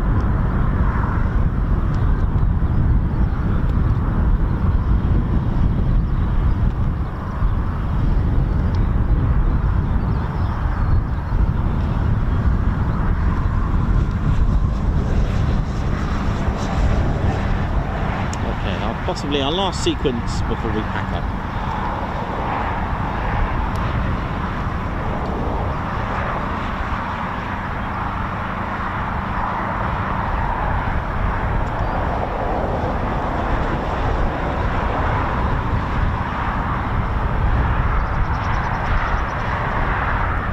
This manoeuvre looks so demanding.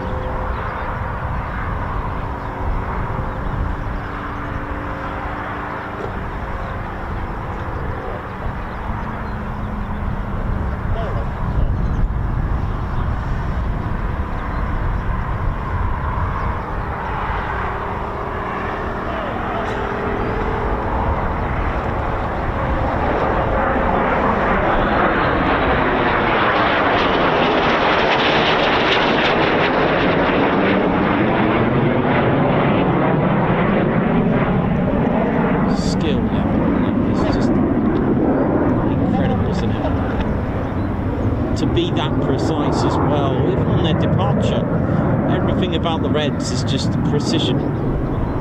That I'm tending to decline about 150 feet Time for one more. Time for one more, I think. One more of that and we'll finish up.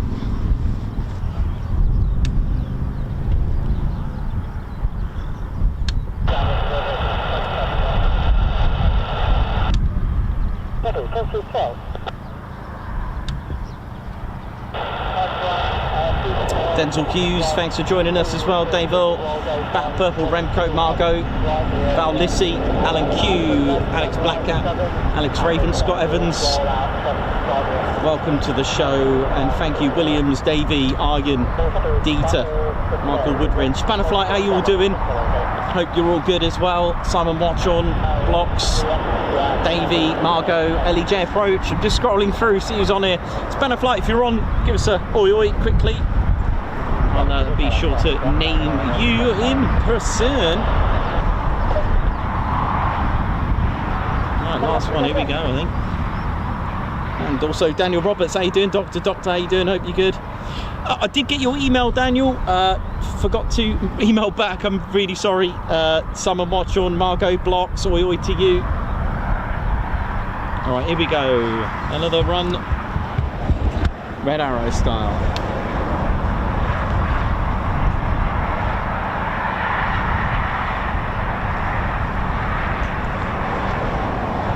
I cannot see. Have I lost the red arrows? They're not like a set of keys, are they? What's going on here? Yes, maybe we can go that mile. Oh man.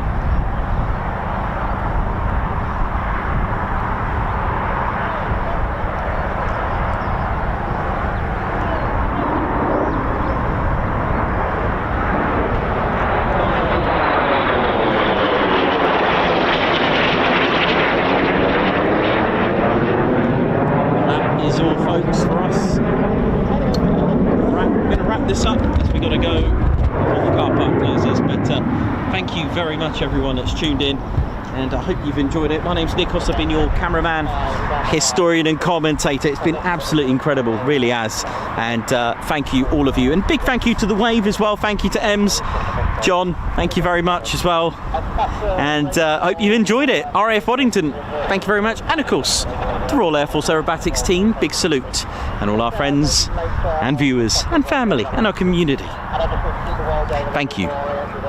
My name's Nick, I've been your cameraman, historian and commentator. This is our Squadron Leader, Ted Coningsby. You've been watching the Ted Coningsby channel live here at RAF Waddington. So for the last time for today, it is see you soon. Wish you well. I'm losing my mind. See ya.